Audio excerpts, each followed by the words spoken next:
Please all the people all the time. And that's how we start this episode. You can't please all the people all the time. You don't want to be a canner. Yeah, I think the max amount of people I've been able to please at the same time is about 4 or 5, and that's really hard to do. That's pushing it. Yeah. That's talent. That's talent.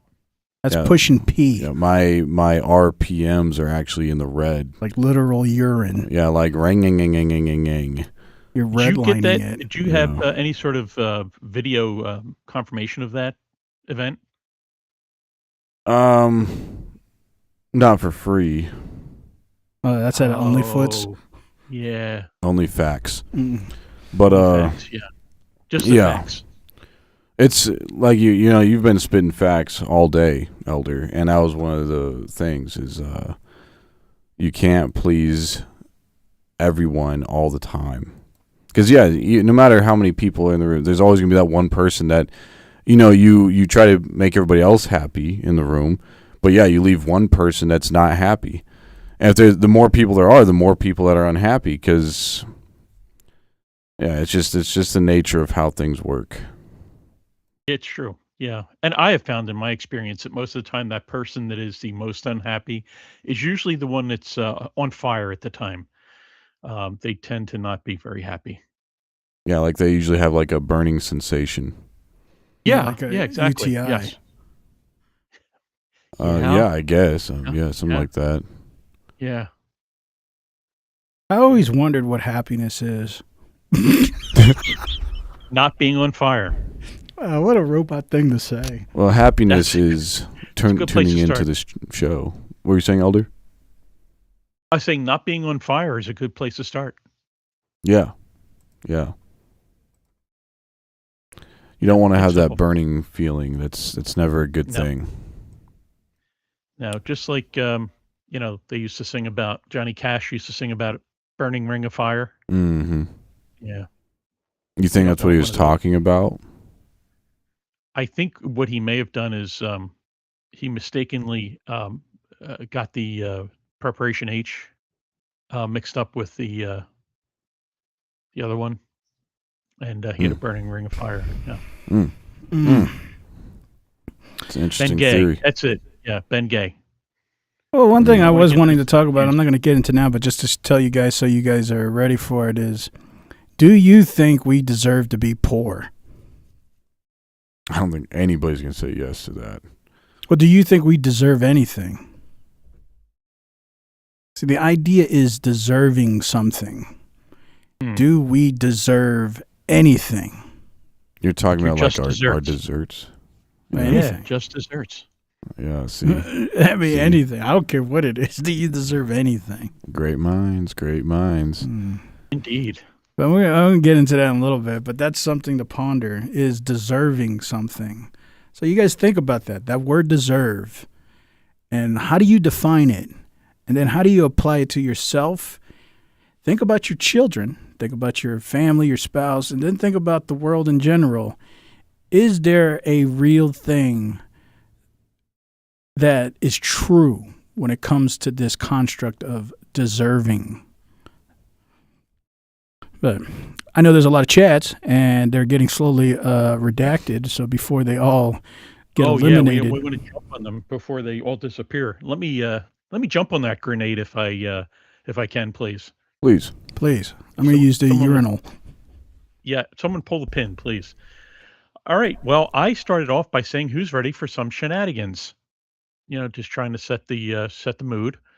And Frederick, welcome, Frederick, says, "Who's ready for some boom, boom, boom?" It sounds like Black Eyed Peas, possibly. Boom, boom, boom. Boom, boom, boom. Boom, boom, boom. Anyway, yes, let's see. And then Frederick said 777 subs, nicey. I don't know what that means, but it looks like something maybe like a lottery number or something, could be. No, we had 777 subscribers. But now we have 778. So somehow somebody subscribed right after he said that. Oh, that's awesome. That's awesome. Well, thank you for bringing that up, Frederick, and I hope that maybe that spurred that 778th person. But thank you, everyone who is subscribed. We appreciate that. And Frederick, then I think he accidentally he leaned on the W key because we have 6 Ws. So I will just say, woo, woo, woo, woo, woo, woo. There we go. I think So I read Frederick. those. I think Frederick is always on that W key. Like I don't know if his computer even has an L key. I think he's just always in Oh, the W's. oh, that's interesting. Yeah. As a matter of fact, you can't even see the W on the key anymore because it's getting rubbed off. Yeah. Well, that's there's probably some mystical significance with that, but I'll let Frederick explain that later. Um, then we have David Zerm. Hey, David. It says, and we're back. No truer words have been spoken. Frederick says, who ate the bird? Uh, is everyone talking about the bird? Surfing bird? Frederick said, we did. And then Frederick said, and we are back. I don't know if he's from the north or the south, but there's some exaggeration and some. And he said, back. So that's pretty intense. Then he says, "Feel me, feel me, feel me." Again, I think that was a Barbara Summer or a Donna Summer song in the 80s, I think. Wasn't it? I don't know. I seem to remember Donna Summer singing. Feel me. Oh, right. Oh no, Is that the one? that wasn't Donna Summers. That was Just let out some feel gas. me, feel me. Yeah, I don't remember, but I'll have to. Sounds like someone's cooking cabbage in hell. Do you smell what the elder's cooking? I hope not. Then Frederick says, God bless. Then we switch over to Bean Burrito. Oh, Bean, what's happening? I hope colleague got his yacht. We're all hoping that every day. Every day, I'm hoping in Discord we're going to see a picture of the yacht in its golden glory. But I guess we're just going to have to wait until he's ready to post pictures on that. I think that's where he was last week, to be honest with you. I think he was out on the yacht. He didn't get reception, so he couldn't be, working remotely. So he called in sick, and he was out on the yacht. But yeah, I'm sorry if I threw you under the yacht there, colleague. But No, please. It's fine. It's fine. I don't have the yacht yet. I told you guys a little bit a couple of weeks ago. My ex took the last boat, so I don't have anything right now. But you guys, with all of your hard work and love, have been lining my pockets with more yacht money. So I am forever in your guys' debt. yeah, well, I mean, we want to see some result of that too. We want to see the yacht, and quite frankly, being a part of the team, I seriously hope that I get to ride on that yacht. Mm-hmm. Don't forget me when you're on your yacht. I I'm not won't. far from a waterway. I'm not far from a waterway. I'm sure you can get to it Yeah, we'll somehow. swing by and pick you up. You're a good man. But right now, I just been trying to save money, and I just keep shaking what the big G has given me, and the government. Yeah. Oh, they're talking about the Masons. No. Major Matt Mason. The big G. Yeah, they have a big G too, but they're not the OG, the original Oh, government. Word. Yeah. Word up. Indeed. I'm Pee-wee Herman. not talking at the side of my neck. I'll go back to the chats here. Frederick he's got quite a soliloquy here, so let me go through it. Yeah, he always got a and mouth on him. saying some kind words for me. He says, "Here's our elder, our favorite boomer, master of lectures and classic humor, talking of back in my glorious day, while we all smile and drift away. He loves his tea and morning news." Wow, that was that's the most someone has written about me in probably a couple decades. It sounds like a poem because it keeps on going into the next does. comment. Yes, So I'm it gonna keep rhymes. It's going. rhyming. So the last sentence, the last one rhymes with the next sentence and the next one. Oh, wow. I'm not very good at poetry. I was never a poet. You But, want me to read it? you know what? Actually, being it's about me, would you be so kind to do that? I feel a little self-conscious reading it. Go ahead. I would Thank you. love nothing more. He says, "Here's our elder, our favorite boomer, master of lectures and classic humor. Talking of back in my glorious day, while we all smile and drift away. He loves his tea and morning news, and somehow still fears Bluetooth blues.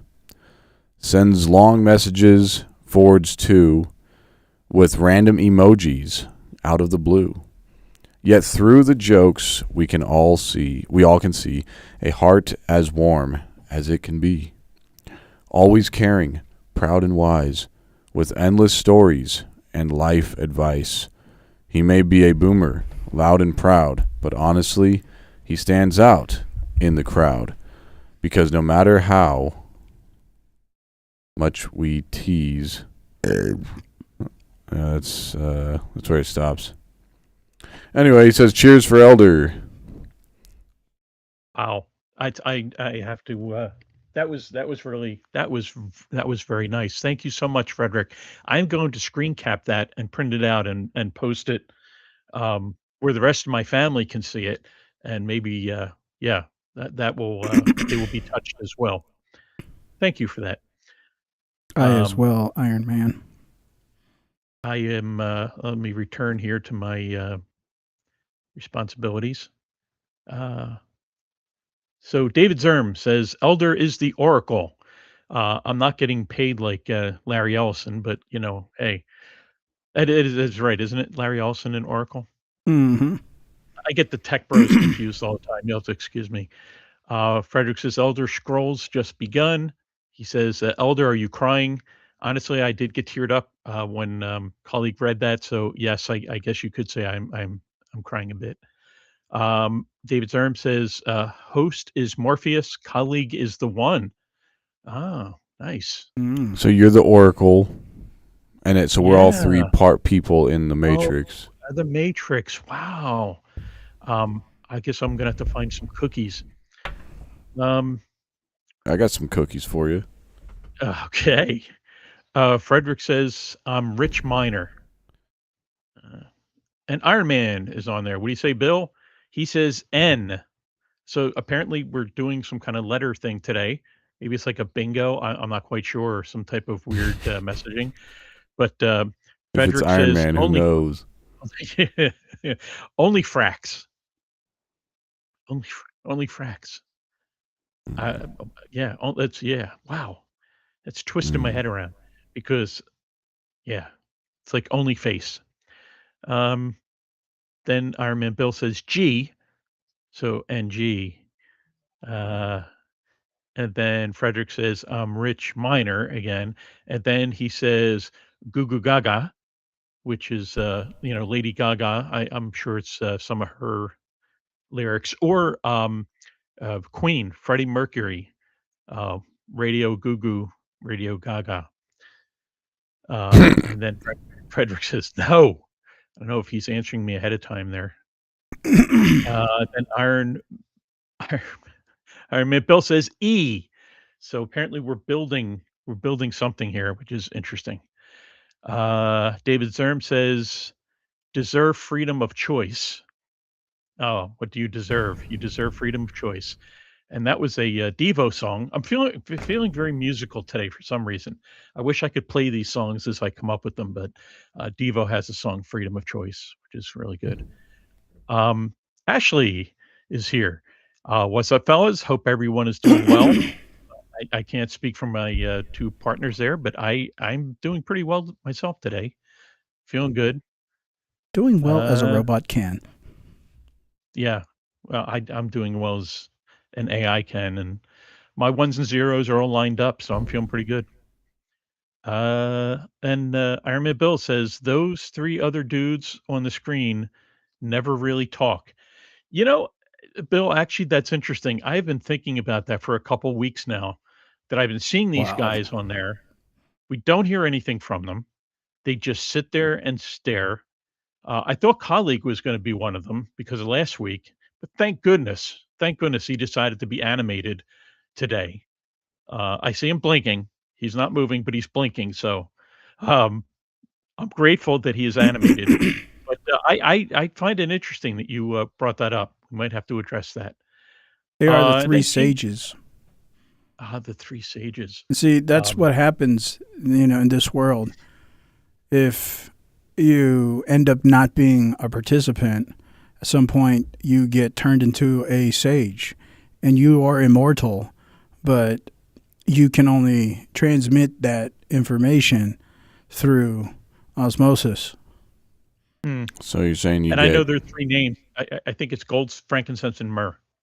Oh, Myrrh. probably. Yeah. I don't know. They haven't revealed that to me. Mm. Yeah, and colleague was on the brink of it, but he broke through. Well, those other three guys, they used to be here, but they're not anymore. They had to take a week off. A week turned into 2 weeks, and Now they're immortal. yeah, they've been Wow. plastered onto our wall, as it were. They have become one with the Azuzu sword Mm-hmm. Oh, and the spirit wow. of the eternal Tao. Mm. Is that the sword that cuts both ways? It's the sword that cuts deeper than bone. Whoa, Hmm. that's pretty Right deep. to the soul? I don't know about that, but it's deeper than bone. At least goes to the quick. Or the marrow? I don't know about the marrow, but just deeper than bone. Do you think it can divide truth? It probably can. We'll have to Oh, test it one day. I wonder if it can cut the Gordian knot. You It can know probably it can. It can probably cut the gourd. You know it can. Uh, oh, well, back to the chats. King James says, here. Welcome, King James. And then, oh, wait a second now. Iron Man has done something interesting. He has sent us several cryptic things. Yeah, go ahead and tell us He that. he has sent Clutch for 30 jewels. He has sent Gigi for 10 jewels. And he has sent GLHF, which is Gluf, for 10 jewels. Mm. Frederick Wait, then says top G or bottom G. Iron And Man then is coming Iron in Man, clutch for us? Is that you can send clutch? I know that. you can send Clutch for 30 jewels, you can, which That's is a lot. And then he sent 100 for 2 jewels. So obviously we can see that Clutch is the most expensive. Some random letters are the mid. And then if you want to get 100, they're 2 jewels.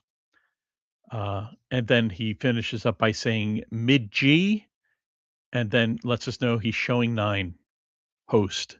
I think there's a comma in there, like not showing 9 host, showing 9 comma host. Yeah, I addressed it. That's what I said earlier. So am I.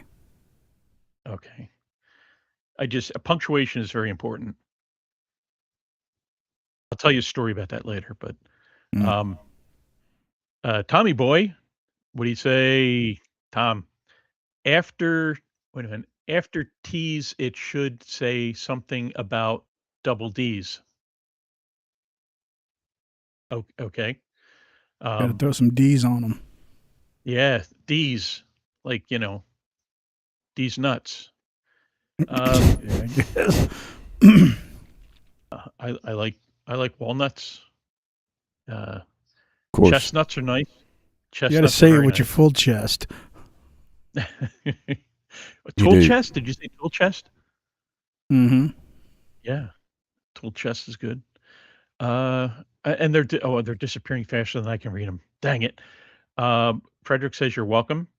Uh, Iron Man. Iron Man Bill says Tom is the orifice. Orifice, like an orifice building. Um, Ashley says third CO host is an awesome addition to the show. He gives good balance between us millennials and the boomers. Oh, third co-host. I'm sorry, third co-host is an awesome. Well, thank you, Ashley. I appreciate that. I do. Yeah, because Yeah, I am a otherwise, boomer. you end up like someone like this. Stop! Enough messing around! You guys think it's funny to steal? Huh? Sorry, nothing. Oh, I used to be your age. Oh, yeah. You think I didn't used to do that shit? When I was your age, I was hard. I was gooning up and down these streets. Sorry, can you say that again? I said when I was your age, I used to goon around with my buddies up and down these streets. And we were hard. Don't think you could fuck with a guy who used to goon back then. In these streets? I used to bang motherfuckers. Their DNA is all over these streets. Don't fuck with me. Ew. No, stop. You're not messing around! You guys... There it is.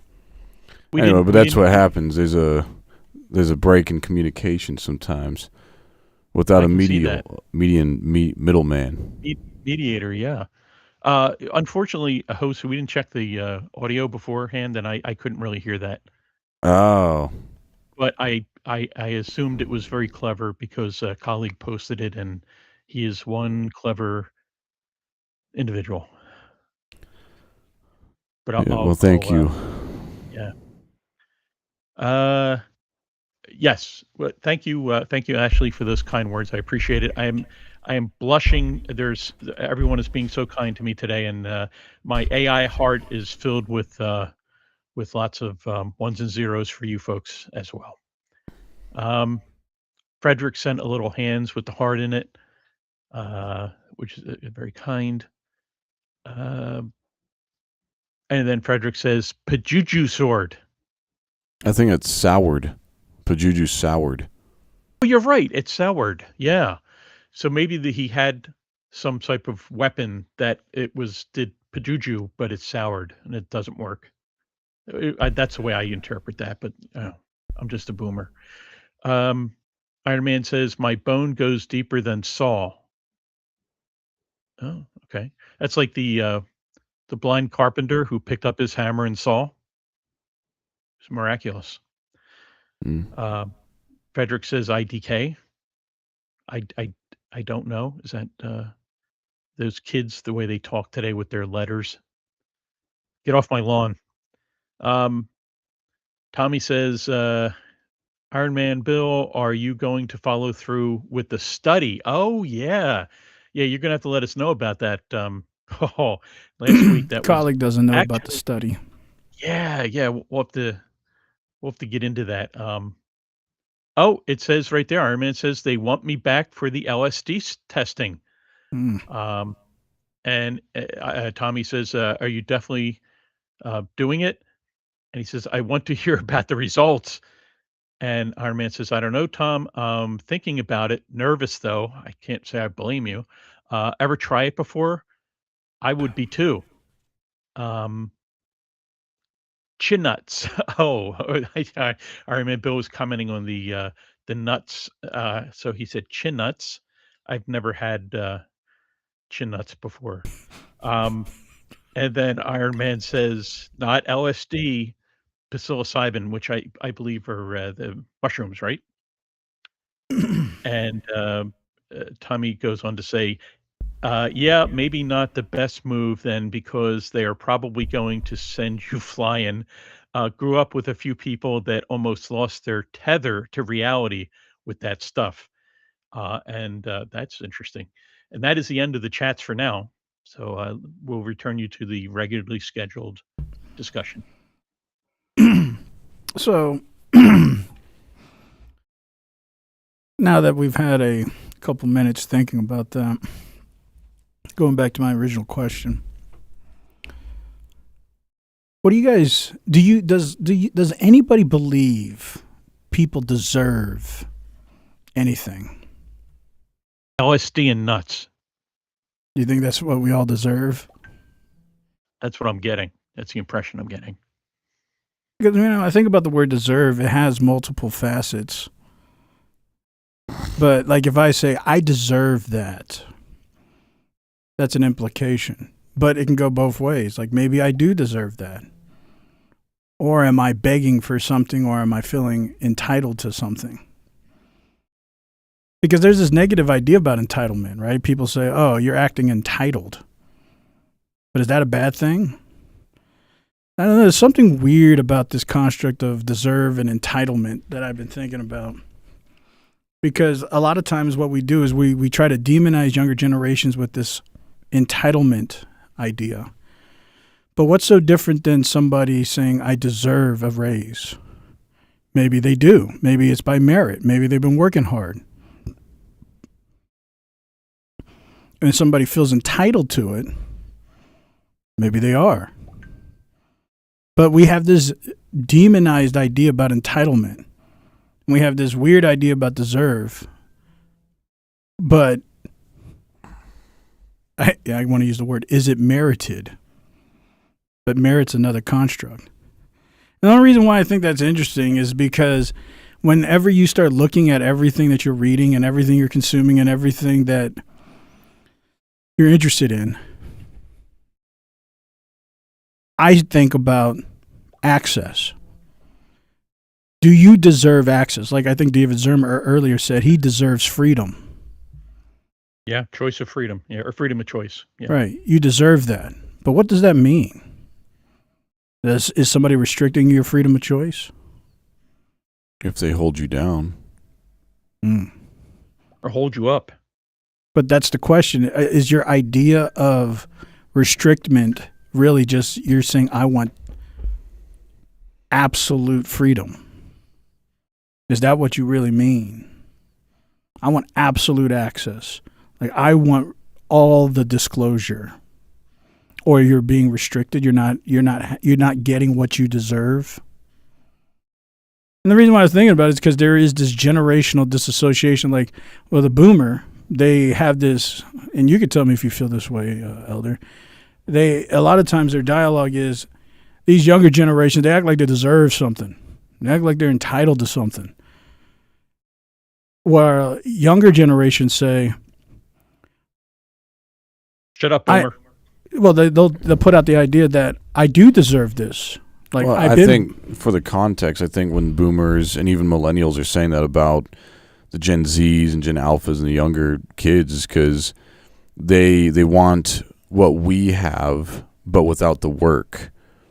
It's when they want a house or a car or whatever, but they don't want to put in the work. They want a wife or a girlfriend, but they don't want to put in the work of earning that. And that's why we're saying, go ahead, Elder. No, I'm agreeing with you. Yes. So you're saying the construct is circumstantial. Yeah, I guess entitlement could just be another word for cheating. You're trying to cheat the system, and it doesn't work that way. If you want a house, you have to work for that house just like I did. Maybe you have to work more than I did, maybe less, but you have to put in some kind of effort. Right. And that's what I thought was interesting. It's circumstantial then, right? So if you live in a world where access is different, monetary value is different, actually people are different, then maybe the metric has to be different. And it's this disassociativeness that causes us to feel this way. Like the world where Elder was living back in 1904 is very different than the world we live in 2026. The people were different. But if we use a metric of sacrifice, then it seems to be the same. So whatever that looks like a million years ago, it might look different, but it's still sacrifice. If I'm talking to a Gen Alpha and they're complaining because they're entitled, they're complaining because they're like, oh, I want a car. And I'm like, okay, well, why don't you go get a job? I don't want to, but I just want the car. And I'm like, well, you need to get a job. You need to work, whatever. You need to sacrifice something, your time. You need to sacrifice your energy, sacrifice your video games, whatever. You need to make some sacrifices so you can have something else. Because there's no such thing as a free dinner, as everybody knows. And, I think you're right. And I think that's the one thing that's consistent is time. I think the disconnect, what I've been thinking about, is how that time is distributed. Like an older generation probably sees time allocation sacrifice with labor, hard labor. Or maybe a younger generation may see it with computers or technology or something like that. But then an older person would say, you're not really working hard. The Gen Zs don't even want to do that. We had a Gen Z on our show a while back who didn't even want to do that. Well, just for the benefit Like of not even mental labor, not back labor. It wasn't even any labor. It was just sacrifice an hour a week. Just for the benefit of the thought experiment, I can't throw the baby out with the bathwater. I can't say it's universal, because if that was the case, there would be nothing here today. All the technology that's being built today is because of the Gen Zs that are doing it today. The boomers are not making technology today. So all this technology is built on the backs of millennials and Gen Zs. So I know they're doing things. It's just now their time sacrifice is somewhere else. And you're right, the associate that wanted to go to Japan, that's a meme, right? That's a cliche. But I can't, because clearly we have technology, we have advancements, and that's on the backs of the younger generation. But it's that time and sacrifice that has shifted that I think one individual group has allocated, this is actually real sacrifice. And the other group is saying, you're not valuing my sacrifice. And it should be. I don't think it's like that. I think if somebody told me, if a Gen Z, it doesn't matter who it is, it could be a boomer, millennial, Gen Z, Gen Alpha, it doesn't matter to me. If they tell me I want something, and they start specifically complaining, why can't I have that? Why can't I have that? I'm gonna ask, well, what are you willing to give up for it? Like, you can't just have the world just because you want the world. You can't just have Russia just because you want the continent of Russia. Like, what are you willing to sacrifice and give up so you can have it? Whether it be your energy or your time or your money, you have to sacrifice something to get anything. We're all playing the same game, whether it's a simulation or not. So if somebody's complaining to me, first, they're just not living in the reality that everybody else is. Now, what happens when the reality of basic metrics are not the same, like shelter? So that's a common issue. The common issue is shelter is now unreachable even if you work hard. So let's say you sacrifice all this time, and unless you can make at least $80,000 to $100,000, you're not going to be able to get this mortgage loan for $500,000, which is the average price of a house. So now you're going to have to go rent. The rent is like $1,800 to $2,000. And so the idea of the metric of something as simple as shelter has changed circumstantially. So then they feel like, I should get something here. Is that justified? Because the world has changed. And that's nothing they can do. They can't fix that. They can't fix housing shortages because boomers won't sell their houses. Well, it's debatable. I know I've been talking a lot. I'll let Elder say, but yeah, before I go into that next tangent. But housing supply is one of those. Not selling my house. Yeah, housing supply is one of those real facts. And that's controlled by the governments, the entities, and the people who hold houses. Yeah, that is true. Although I know I've seen a lot of young people overextend themselves financially because they, instead of getting a modest home, they went and bought like a new build in a community, or a much larger house than they need, and it's like overextending themselves. And I think that's where people get into trouble financially too. If they stayed, like, if you bought a house half of what you think you could afford, then chances are you're going to be able to manage it. And sometimes misappropriation of finances isn't necessarily not being able to afford something or not being able to find something. It's you just mismanage. You know what I thought when I thought about that? It's interesting because it's shifted. That's not true when it comes to housing, but because they can't afford it. So what they did was they migrated those high price loans to automobiles because that's something they can afford, and they are hyperextending themselves on that expenditure. But they can't do it to houses because that's not even reachable anymore. And so that, I think that's interesting that, the metric of, but that's in every generation. Every generation overextends if they have access to overextend. Why do you think we had subprime loans going on in 2000 and created the collapse? Everybody hyperextends themselves if you get access. But if you can't even get the access, well, then it's not even real. No, it's a good point. That is a good point. I know that there is a shortage, and that makes a big difference. Yeah. Well, what I'm saying is because this is something simple. Like, everybody needs a home. The problem is you don't have to have a big home. No. And so you could have an apartment. You can room an apartment with several other, if you're Gen Z or Gen Alpha and you're having trouble making ends meet, there's a lot of ways. They're just not in enough pain. You give anybody enough amount of pain, they're going to move. They make compromises, yeah. Yeah, they're going to start doing something. When they start getting hungry, they're going to do something. Now, whether that be fly a sign on the corner or, work other kind of corners, they're going to do something for some food or shelter if the sun is really that hot on their skin. So really, they're just living their most comfortable life, least amount of labor for the max amount of gain in their eyes. So that's what they're going to do. If they're complaining about anything, again, it seems like it goes all the same thing. So you think think the solution is that everybody just needs to start buying multifamily homes, like a home, but have multifamilies in there? Because I don't think that was for the boomers. I don't think the millennials were doing that because they had access.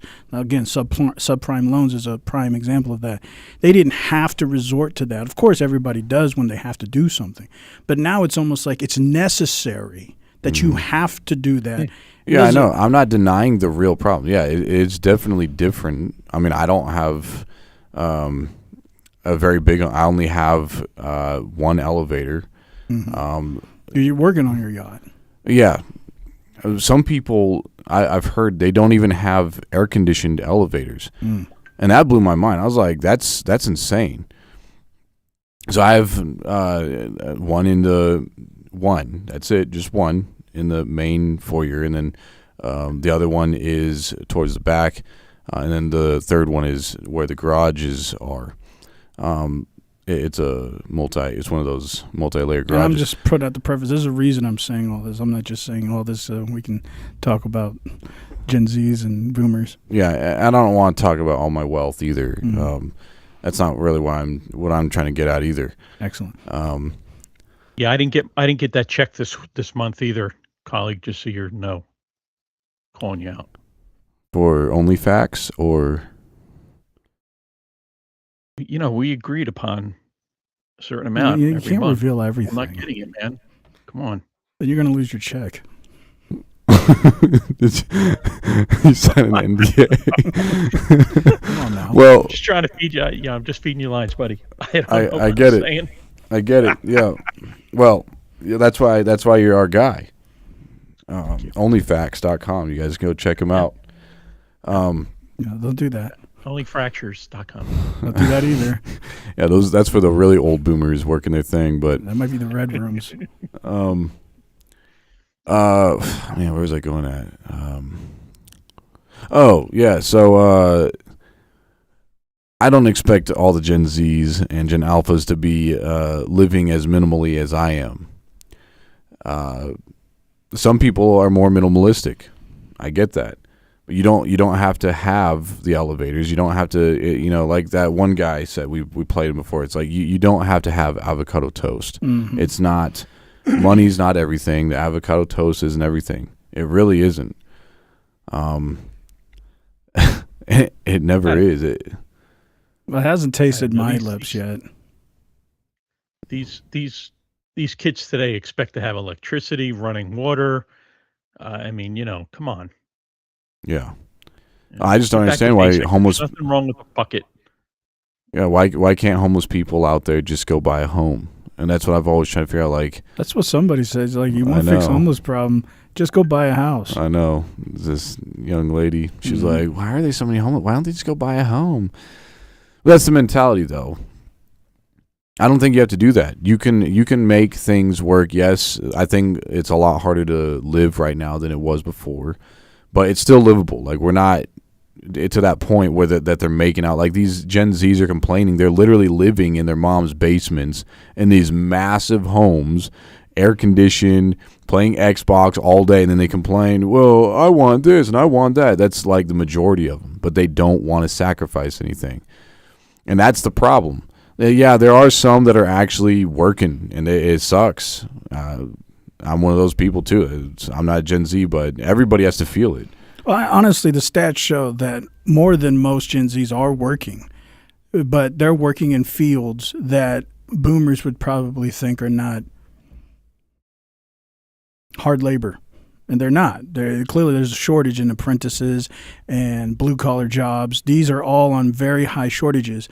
But when you look at technology jobs, the majority of them, and that's a lot, are held by these Gen Zs. But that's not my point. That is hard labor, though. Like, hard labor is so subjective. But that's what I'm saying. Brain work is hard work. That's why a lot of people would rather do back work than brain work. Well, that's what I'm saying. I think the disconnect is the allocation of sacrifice. Like, how does it look, and what do you feel? And that's a projection. Like, of course, if you worked in a lot of blue-collar fields, you're going to project that this is what you need to be doing. And you're lazy because you're just looking for an office job. But for them, that's what they're doing. But what I wasn't thinking is that. What I was thinking about is, you're right. It's all kind of fair in the distribution of life. The thing that I've noticed that's really interesting after 9/11 is access. Access really has shifted. It is very different, and that really is on the downfall. If you don't have access, it doesn't matter how hard you work at all. We've faced a similar problem. Things changed after Nam. Yeah, but access was given abundantly. When soldiers came back, they were homeless. They didn't have access. Well, it depends on how you're going to play that road. Some of them didn't have access to their legs. They came back in wheelchairs. Yeah, but they were given access to disability. Some of them lost access to their own children. World War II, man. Right. We came home and kissed people on the streets. Right, but a lot of that was because of mental health issues. Of course, they had access, like they had VA loans, they had other VA. things. What you know about the VA? Well, I know what they've told me. Then they didn't really do a lot of good. Well, it's not that they didn't. Like, there's many people going to the military so they can get VA loans. No, I'm talking not the loans. I'm talking about the mental health, the physical health doctor. Yeah, medical stuff. Mental health was very low. Yeah, it's very poor for the. But that's worldwide. Like, during that time frame, anybody seen with mental health issues were seen on the lower spectrum. They were seen as like basically homosexuals at that timeline, because in the 80s they were demonizing those people as well. They were saying people who were homosexuals in the 80s had a mental health issue. So mental health was always seen as a lower class individual. And now we know that we found out we were wrong. But again, that's not even my... And boy, were we wrong. My point. What I think is interesting is access. And we were wrong, right? And I think this is exactly the agenda. The agenda is you can feel, though, you have more power with the illusion. If I give you a bunch of gold, but you don't have access to spend the gold, then it doesn't matter how much gold you got. Or if the people who are willing to take the gold they'll re-articulate on the valuation of the gold, it doesn't matter. So then eventually you're going to need to get more gold. And the getting more is always about access. Doesn't matter where you want to apply it. You can apply it in loans. You can apply it in friends. You can apply it in the dark web. Anywhere. Without the access, it doesn't matter what you get. It doesn't matter what you have. And so at some point... Yeah, you can't even spend your Bitcoins or gold restrict on the dark web unless you have access. Or they restrict the crypto exchanges. Yeah, then you don't have access. You can't buy nothing. Most people, they don't even know how to access it anyway. Maybe. I just think that's what is interesting. It's not so much the finances as much as the access. It was always about getting more money. It's always been about the money. But it's not no more. That's what's so interesting. It's like, if you don't have access, it doesn't matter how much money you have. And that's the whole point of digital currency. Digital currency is a way to say you can have all the money in the world, but you don't have access. The objective is now to take away access, minimize access. It's all about you don't have permission.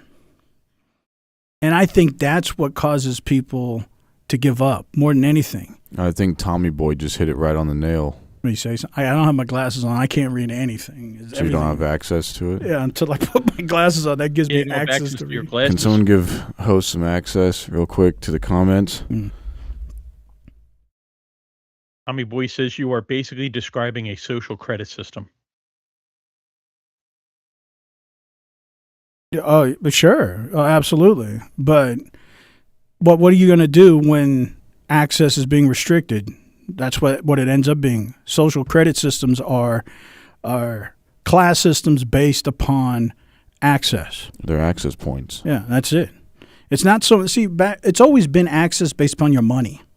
If you got more money, you get more access.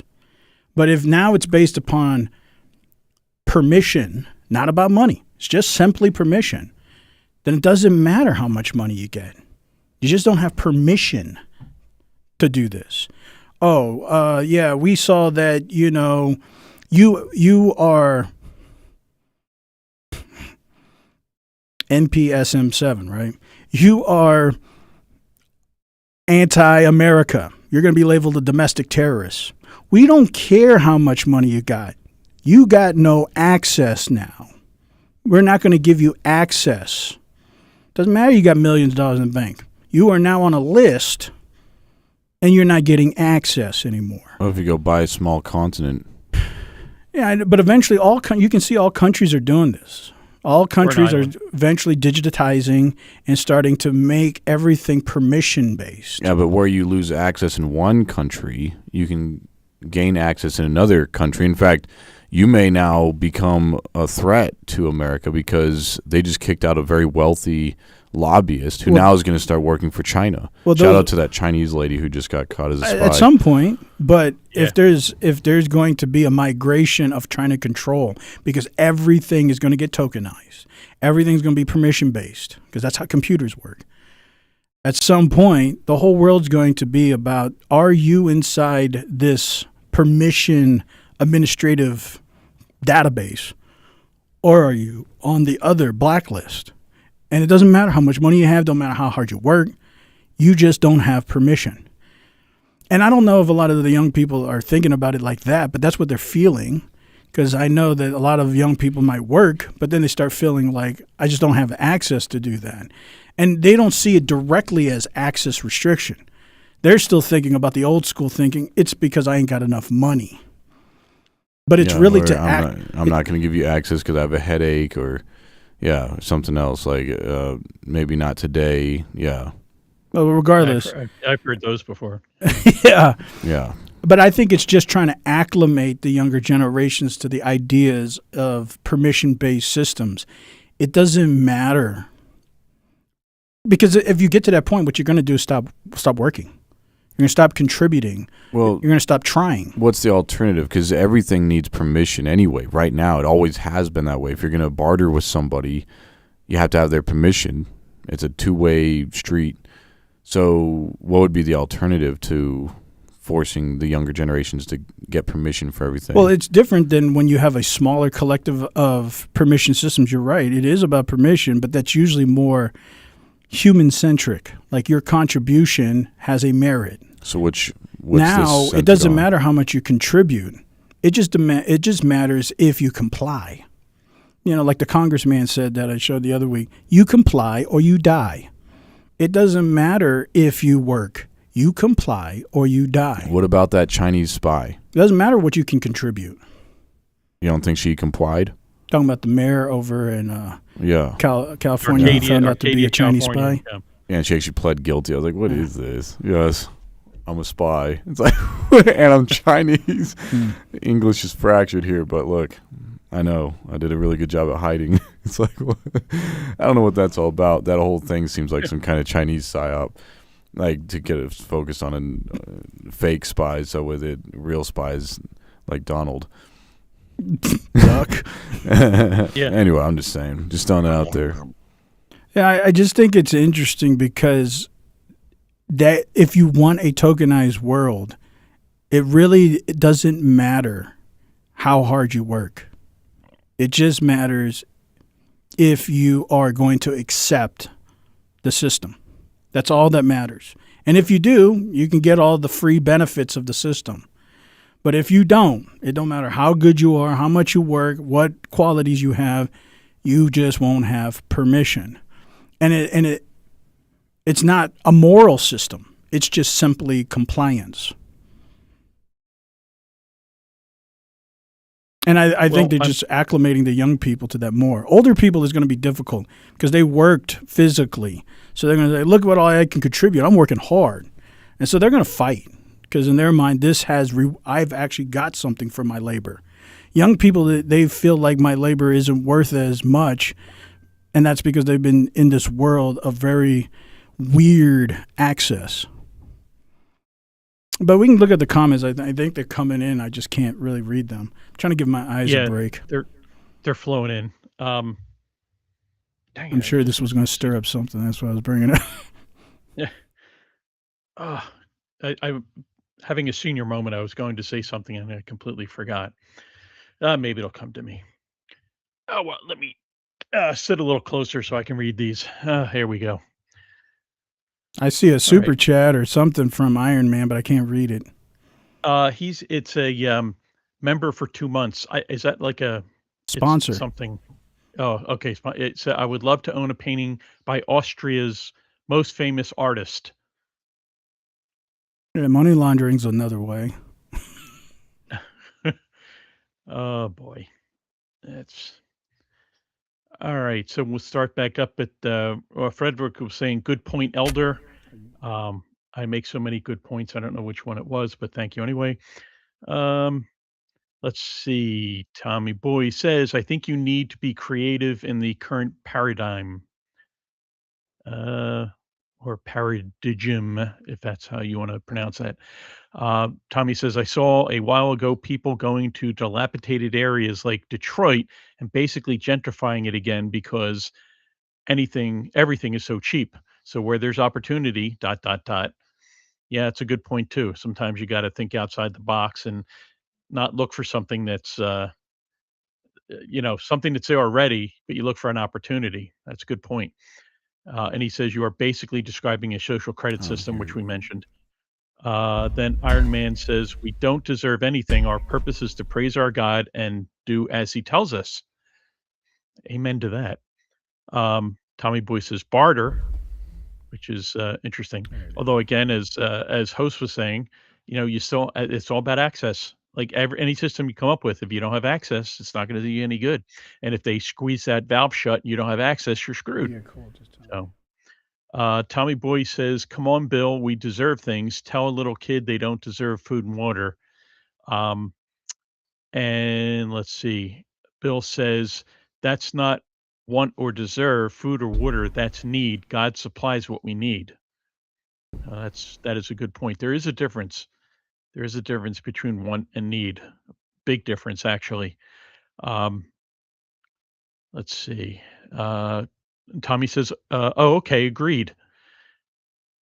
Okay, so I just want to go on the record by saying I think this is a momentous occasion that Iron Man Bill and Tommy Boy have agreed on something. So I just let's make a mark in our calendars on that. This is a very momentous occasion. I'm glad I could be here live for this because this is pretty earth shattering. We'll go ahead and archive that. Could you please? Thank you. I appreciate that. Could you get Jamie to do that? Yeah, done. Could you get Jamie to archive it? Yeah, already did it. Thank you. I appreciate that. I kind of feel like our country owes you something to. Oh, I kind of feel like your country owes you something to a degree if its citizens over the past 100 years have made things extremely efficient and have been party to that to the point where some systems run themselves. I don't see why citizens wouldn't be able to benefit off of that. Like, I'd argue healthcare and energy are things if they're not for basic needs. Um, and needs, I mean, our needs, I mean. Okay. And then Frederick says, I'm drooling. You may need to seek medical help, Frederick, if you're drooling uncontrollably. Um, yeah, you might just want to think about dialing 911 just to have that checked out. As long as you're not smelling burnt toast, you're probably okay. And we're caught up. Hmm.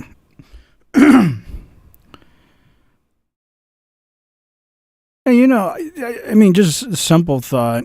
And let's bring back 2005. Subprime loans are prevalent. 2006 is even more prevalent. And if people aren't familiar, subprime loans was basically the banks were giving out loans to anybody and everybody who applied. It doesn't matter if your credit scores was trash. It doesn't matter if they looked at your debt to income ratio and it was like 30%. It doesn't matter, 70%. They don't care. They're just giving loans to everybody. And guess what? Everybody was taking them. And imagine if that was available today. Do you think that it would be any different? No. Yeah, people Might be would be worse. yumming them up all day. Oh, you Collie know would it. get his yacht finally.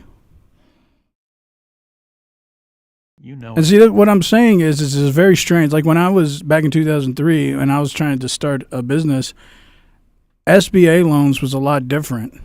Today, SBA loan qualification is very different. And the accessibility is very different. And the protocols are different. And the only reason why I'm saying that is I'm not saying that there shouldn't be a qualifying idea of contribution and merit. I'm just saying it is interesting that it seems like the agenda is always, after 9/11, of course, and there's a reason for that, to start acclimating people slowly to exclusiveness through access. And it's not a new thing, idea. People understand, like, what was it, Tommy that said social class systems or social construct system? Credit system. Yeah. Yeah, the idea is always there. The issue is that what I see is the propaganda is the wedge tactic. They want older generations and younger generations to fight over this construct so that one person will, if the older person feels, and I've said this before, I think it's very interesting. The older person has the homes. If they see younger people having a hard time getting homes, what makes the older person think, I want to take a chance also and end up in this situation of a home shortage? They probably won't. They're sitting on a good 2%. If they refinance, maybe 1% during COVID. Why are they going to try to take this chance now? Because now they're seeing there's a real disparity going on. But they're still going, because the wedge tactic's real, they're going to say, hey, young person, you need to work hard like I did. But the boomer can actually see that there's a disparity going on. But they don't want to fall into that, right? So they're going to keep their assets. And I think this is premeditated so you can create this social construct, this credit function. And it's really interesting that how this really fell into play after 2008. And that's the real thing I was thinking about. How premeditated has this disparity between older generations and younger generations manifested? And yet, honestly, they both can probably see it, but one has to participate and one is able to endure it. And they're not going to take the risk to fall into the same disparity that they see younger generations is.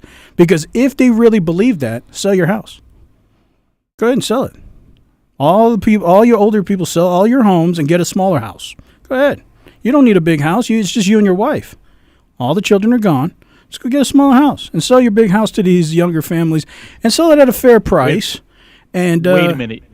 You're assuming all the children are gone. A lot of our let's just say have adult kids living with us again, that's what I think is even more interesting. If there was the reciprocation of subprime loans and access, maybe the people that are living in the basement might go get that and go get a home because they have access to subprime loans. But the reasons why they're still living at the house may very well be because the disparity has been so propagated that they can't participate. So now they're still in your house. Yeah. Well, my kid's chained up in the basement, so That's why I say this is so manufactured that I think it's weird. because they're actually creating a divide amongst the people generationally, and it's artificial. And I think both sides can see it, but one side doesn't want to fall into the trap that they know will happen if they sell their home. And the other person just can't, so they're going to stay at home, living in your basement. Guess why? Because you're not selling your home. And another reason is because they don't have access to these realistic mortgages, or even unrealistic, like subprime loans. They just don't have access to that, and they never will either. They're never going to get that. Them jokers over here were talking about a 50-year mortgage. That's what they were trying to offer people. They're like, oh yeah, you know what we're going to do? We're going to offer you a 50-year mortgage. How about that? Oh, that's what I should get. Let's just go 100 years. Let's go 1,000 years. We can really make it affordable, man. We'll just go 1,000 years. You're going to have generational debt.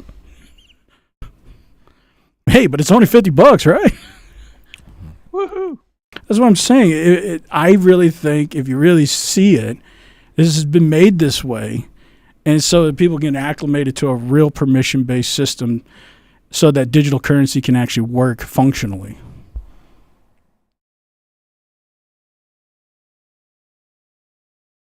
And I think it's actually pushed. Like, I think that's why there's an argument or a divide or this anger between generations. It's being forced. I don't think it's necessary. But boomers don't want to fall into the trap that they know they probably will. They're going to get into a 50-year mortgage or something else at 7-8%. And they don't want that. But they're going to tell the younger generations, but you can do that. You'll do it. Go ahead. You go do that. Why aren't you doing that? Yeah. I don't know. I think each generation has to make some form of sacrifice. I don't think, like you said, a colleague said earlier, there's no free dinner, there's no free lunch, there's no free meals. It's not about freedom. Well, I didn't say there's no free lunch. There's no free always lunch school either. Lunch. I just thought I'm dinner sorry, you wasn't said free. no free dinner. Okay. Like, there's always Yeah, school dinner's lunch. not free. Dinner's never free, but You always lunch get a isn't sack free either. lunch. Well, I think my point is that every generation has to make some form of sacrifice in some way. Yeah, but the problem whatever- is, even whatever if you form go that on that takes. level, it used to be a collective charity, right? Like school lunches or whatever. But now we're getting to the point to where you guys still get the benefit, and I'm just saying you as a collective, as the boomer, Social Security. I say that's another layer. But we're tossed off as the millennials and the Gen Zs. It's not for Keep you. those checks coming. Yep. And so, again, it's the access. It doesn't matter how much you work. You know, colleague could be working since he was 14 years old. It don't matter. In 2031, if they don't allocate nothing, you're going to start getting 80% distributions. And it doesn't matter. While older people are getting COLAs every year, you're actually getting increases in your distribution. And we're being told it don't matter. By 2031, we're going to start reducing distributions. Wow. And so it's Well, like, if it gets, I just want you to know, if it gets too bad, I'm moving in with you guys. my point is that disparity, I think, is premeditated on that factor. And older people, they can see it. They just don't want to fall into that trap. So they're holding on to the assets, but they're telling the younger people, you need to pull up your bootstraps. And there's no access. Yeah. It's always more complicated than it turns out. We like to simplify things as humans, especially, like you said, generationally. Things were so much better when I was younger. Well, I'm trying to fix that. Like, that's what I'm trying to say here is, I think if the boomers and the Gen Zs can sit down and actually think about this, they can realize this has been orchestrated, and there has to be a way to fix this, because you're just creating a human divide. You're actually being divisive, and it's actually premeditated. Well, I'm willing to talk about it. Well, that's why I thought about it, because the word deserve always pops up. And it's one of those hard things, because I don't know who said it. One of the chats said, which is an interesting idea also, if citizens are contributing to the government, a good example would be property tax. If citizens are contributing to the government, we should be able to profit or at least extort resources from our distribution or contributions to the government. And future generations should be able to have that benefit as well. And that's what we get this illusion from property tax about that it's going to happen. But then what happens when younger generations are excluded from the conversation about local governmental, local councils on how their property tax is allocated? Because the boomers are taking up all the seats and they don't want to give up their seats. So not just in Congress is it full of boomers, even in local community governments, they're full of boomers. And now younger generations are adding all this contribution in their taxes, but they don't really have a say on how those taxes are allocated.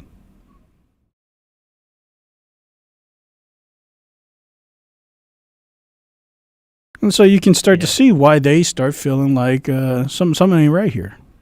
And why am I going to keep on playing this game?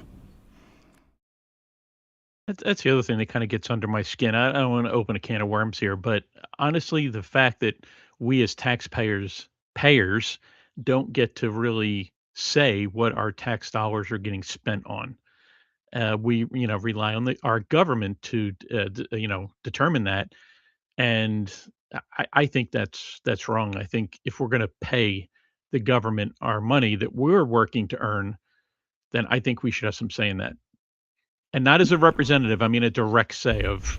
It's going to be very impossible. It's going to be very unlikely you can do it on a federal level or state level, but you can definitely do it on a local level.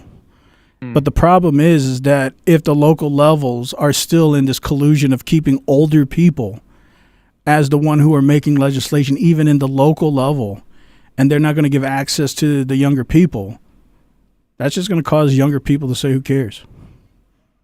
You're going to have to give them access to make these local laws applicable. And that's plausible. You can do it on a local level, unless there's going to be a collusion within the county or the city to keep older people in there. I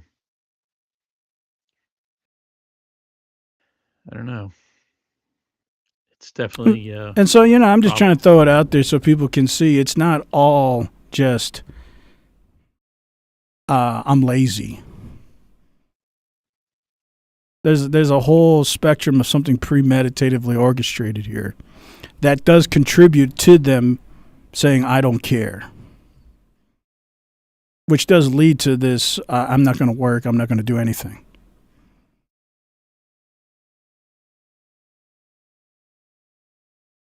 Yeah.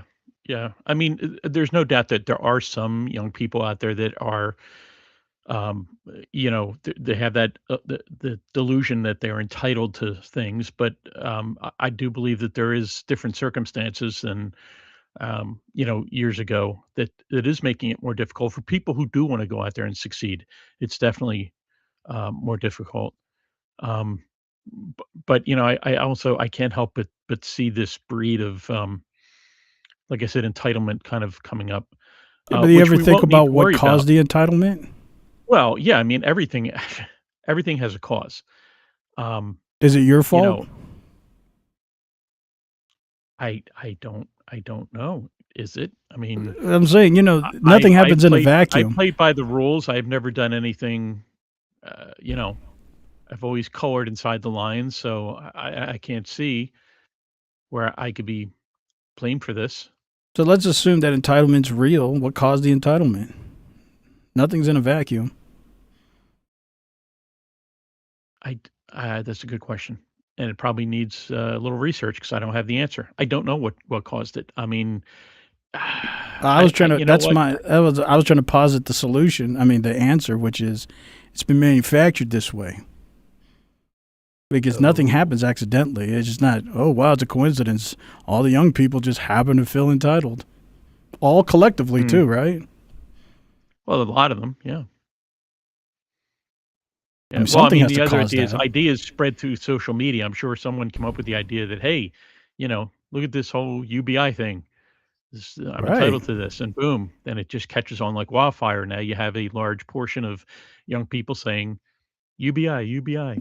And you can accept. You'll be more relevant to accept UBI or governmental handouts if you don't have a means or access to allocate your own on its merits, because you're feeling like, or you're seeing that the access to do the things that were more easier to do How many times are you going to get rejected by a girl before you move on?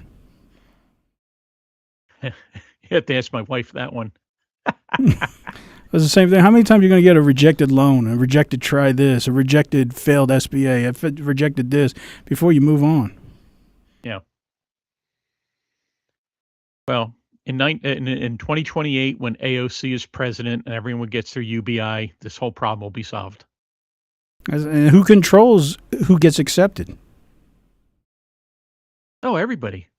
No, it's the people who are running the government. Well, yeah, I see what you're saying, controlling who gets accepted. But Right. And if it's controlled by older people, the boomers, they're going to have the access on who gets these contracts, accesses, and everything else. Or it's controlled by the legislation of those who control that, which are usually older people, like CEOs and everything else. Let me just say, I'm one of the younger boomers, and it does sound like I'm having this weird, boomer a tag. But that's not my objective. Yeah. Well, no, what I'm saying is I just disagree with the boomers are going to be the ones in control by the time this happens. I don't believe that. I think the young people are going to wind up voting younger people into positions of power so that they can get these things that they want. I think the boomers are either just going to get kicked out or they're going to die. Again, like I said, I'm one of the younger ones, and I know a lot of the older boomers are in their 70s and 80s, and yeah, I don't know how much more time they have on the clock. So we're literally a dying breed. You think they're going to fire themselves? Well, I mean, I think we're going to see situations like Biden where they're in positions that they can't attain anymore because their faculties aren't allowing them. And no matter how hard they try and how much they try to cover it up, it just gets to the point where they're just not able to do it. You don't think they're curating younger people who have their same ideas to be the ones that take control? I think they're trying. But and those are the ones they give access to? I think the next battle is going to be, the young conservatives versus the young liberals. Showing your card here, huh? Yeah. That's what they buy to pay me the big bucks. Anyway, let's see what the chats are saying. I'm sure they said a lot from all of that. Yes, stop picking. Sorry, my cat's picking the chair. I hate when she does that. You have a scratch post. Use it. Tommy Boy says you could make the subprime argument about college loans. Wow, yeah. Talk about people getting into debt for next to nothing, for nothing in terms of a I don't even want to get into that. They're creating what's called derivative products with that too. They're repackaging those into derivatives. Seriously. That's all I can do is if there's young people out there looking for advice, trades, man, go into the trades. Don't be afraid to get your hands dirty. Go into the trades. They will be on the next product of credit swaps. It'll be around, and you'll make good money. I'm sorry, just as a diversion, I saw a video the other day of this company that does high gain antennas, and it's these guys that are hundreds and hundreds of feet in the air on top of these high gain radio towers, and they're up there, and they're guiding these sections onto it as a helicopter is loading it onto. Now that was crazy watching that. I was almost had vertigo from watching how high up they were. But that is amazing. That humans are actually, they want to do. It's a job they want to do. They'll go up and do that. Oh, you're talking about like those radio antennas ones and stuff. Yes, the massive ones. Yeah, hundreds and hundreds of feet, thousands of feet probably. I'm not good at judging. That's a special they person. They are freaking high. Oh, you're not kidding. Yeah. And they're so nonchalant while they're up there. Joking around and everything. And it's like it's every day, it's like they just, they had their morning coffee and they climb up into a tower. Yeah, it's pretty crazy. Anyway, I'm sorry. It was a bit of a tangent, but let me get back to the chats. Where are we at? Dang it. They go so fast. I lose my place. Okay. There's a subprime. Tommy says, but there's nothing tangible to, collateralize that debt if you don't actually learn anything. And that's the point I think we're trying to make. It's kind of a worthless investment. He says, or if you went to college for something that's essentially fake. Yeah. But at least with the housing crisis, we had an overabundance of houses. Well, I guess. Iron Man sent us $2. Thank you very much. Half of that will go to colleagues' yacht. The other half will You go guys to are giving feed, him access. give us host and I to buy some more cat food. But let's see. It says, host is a Korean spy infiltrated the underworld. Wow. Host. Wow. Okay. Well, I guess as long as we remain hush hush and those checks keep coming, that's fine. Um, Iron Man Bill says a Chinese lady bought a Tesla and it keeps turning off because it thinks she's sleeping. It's a comedian's wife. Okay. Tommy says I have a friend who can't sell his house right now. Wow. Drop the price. Yeah, I was gonna say that's what it is. I guess. Yeah. Yeah. But then if they're gonna buy another house, if they drop their See? price, they may You not see be what able I'm to afford. saying? That's the trap. I know it's a trap. It's a trap. Let's see where we at here. Oh, Bill Iron Man says I lost the house to Fannie Mae and Freddie. Mm. And Tommy says, for real? Or are you pulling Delco tricks? And Bill says, yeah, in the mid 2000, I was a drunk then too. That's a shame, man. And Tommy says, "Hey, host, did you hear about what's going on in Lake Tahoe?" I guess we'll hold that thought until I finish here. I can think about the dead bodies at the bottom. Oh well, that sounds interesting. Then Tommy Boy says, Iron Man build dam." Iron Man says, "Yeah, big house, 47K, 5 bedrooms, 3 full baths." Tommy says, "I'm pretty sure the issue is population size in total. I'm pretty sure that's why the boomer were able to do so well. When you break an economy down to first principles, an economy is essentially, functionally, life created economies and humans in particular." That's true. There are a heck of a lot of more people now than there were when I was coming up. Yeah, and Tommy was responding back to Bill. He said, "Holy shit, holy poop, where at?" And Iron Man says South Philly, which I'm very familiar with. And Tommy says, "Damn, you'd be a millionaire now." And Iron Man says, "It was a row home. The house next to me was turned into 5 apartments. It was the same exact size as mine." Tommy says, "Exactly, South Philly is where it's at." Isn't that Will Prince? Mm-hmm. South Philly. East Philadelphia. Oh, East.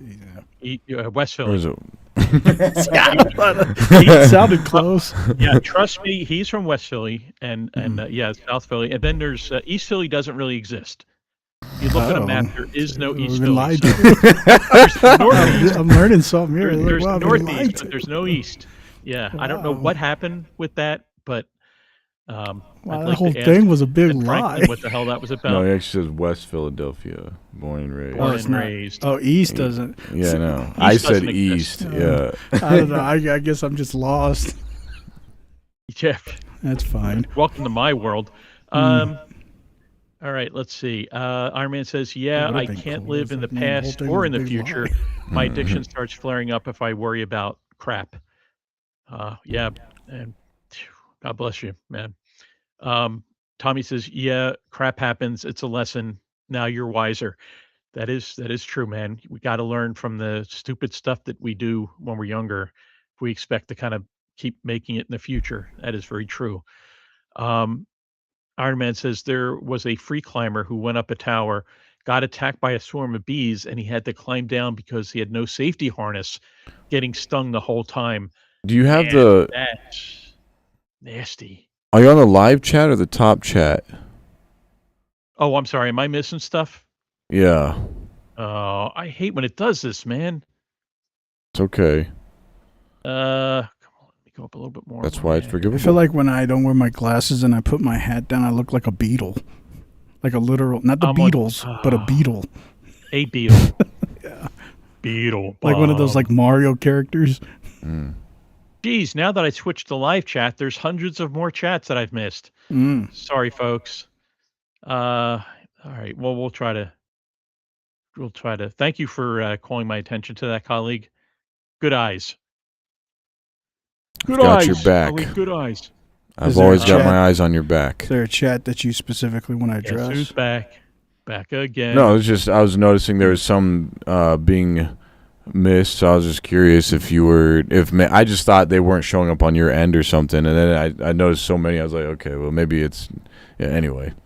Yeah, I do apologize if I've missed anyone's. We'll see if there may be a way I can go up and check them. But let me finish. Let me finish out all I these. can barely see it. Did Tommy say he's got to go? Yeah, I got chat? to go. Oh, I'm sorry, Tommy. Thanks for joining us, man. See ya. As always, we appreciate it. Where am I at here? Oh, okay. King James says, while an estimated 68 to 84 trillion is expected to pass the younger generations over the next 2 decades, this wealth transfer is skewed. Only about 10% of households will receive 56%. Huh. That's interesting. Seems like King James has been reading something. Yeah. Well, I mean, either that or some of these statistic here. some of the boomers. Well, maybe some of the boomers are wising up and they're saying, "I don't want the government to get any of this, so I'm going to give it to you. I'm going to give it to my descendants now." You know. I need to talk to him privately. Yeah. Of these transfers, meaning the benefit will not be distributed evenly.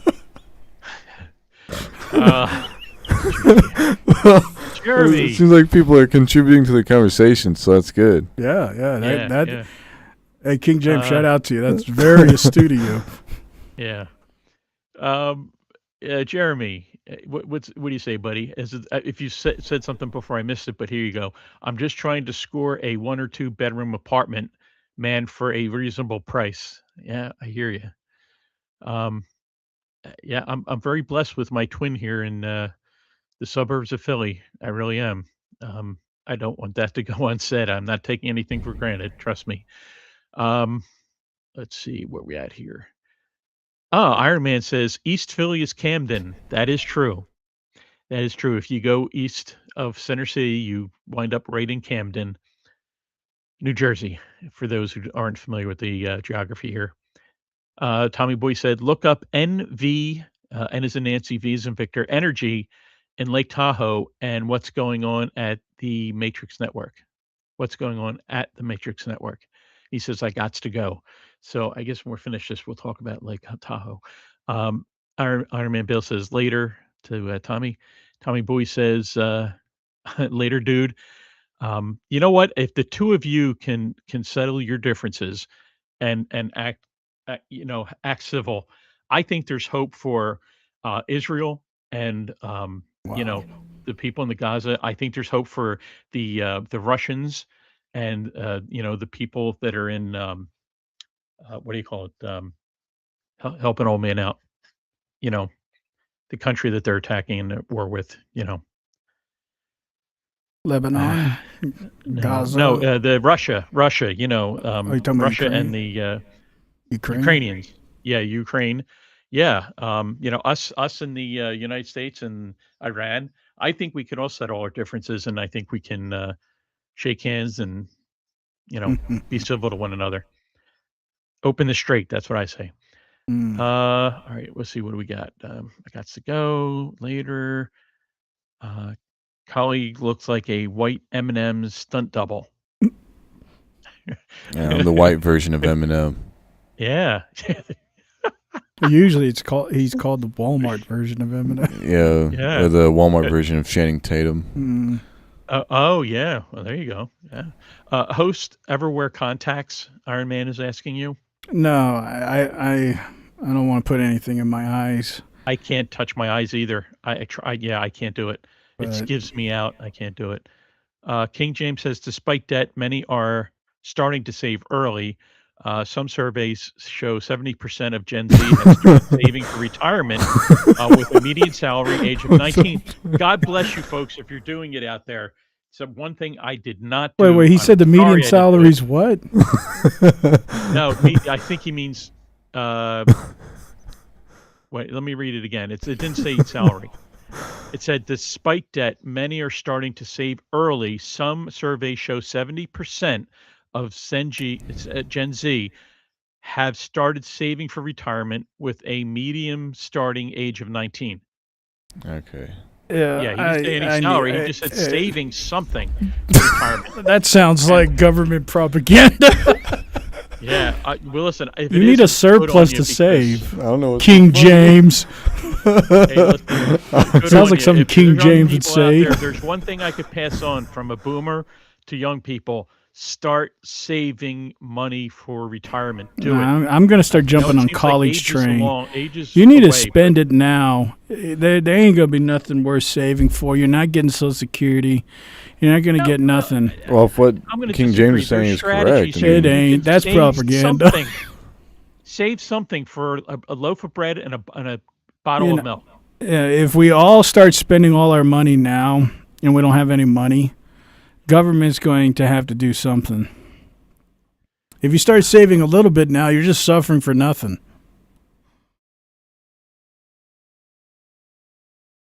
All right. that's so, that's how I feel. As I'm saying, I'm going to I start don't- jumping on college train. Like, I got to benefit something, and, you know, it's probably not fair, but it is what it is. Well, it's definitely not equal. It might be fair in a distributive sense within circumstance and timelines, but it's definitely not equal in accessibility. So if you're not going to be able to get my access, you might as well get it now while you still got some valuation in your dollars. All right, back to the chats. I don't know about you, King James. Well, King Nice. James says Lake Tahoe is known for its beaches and ski resorts.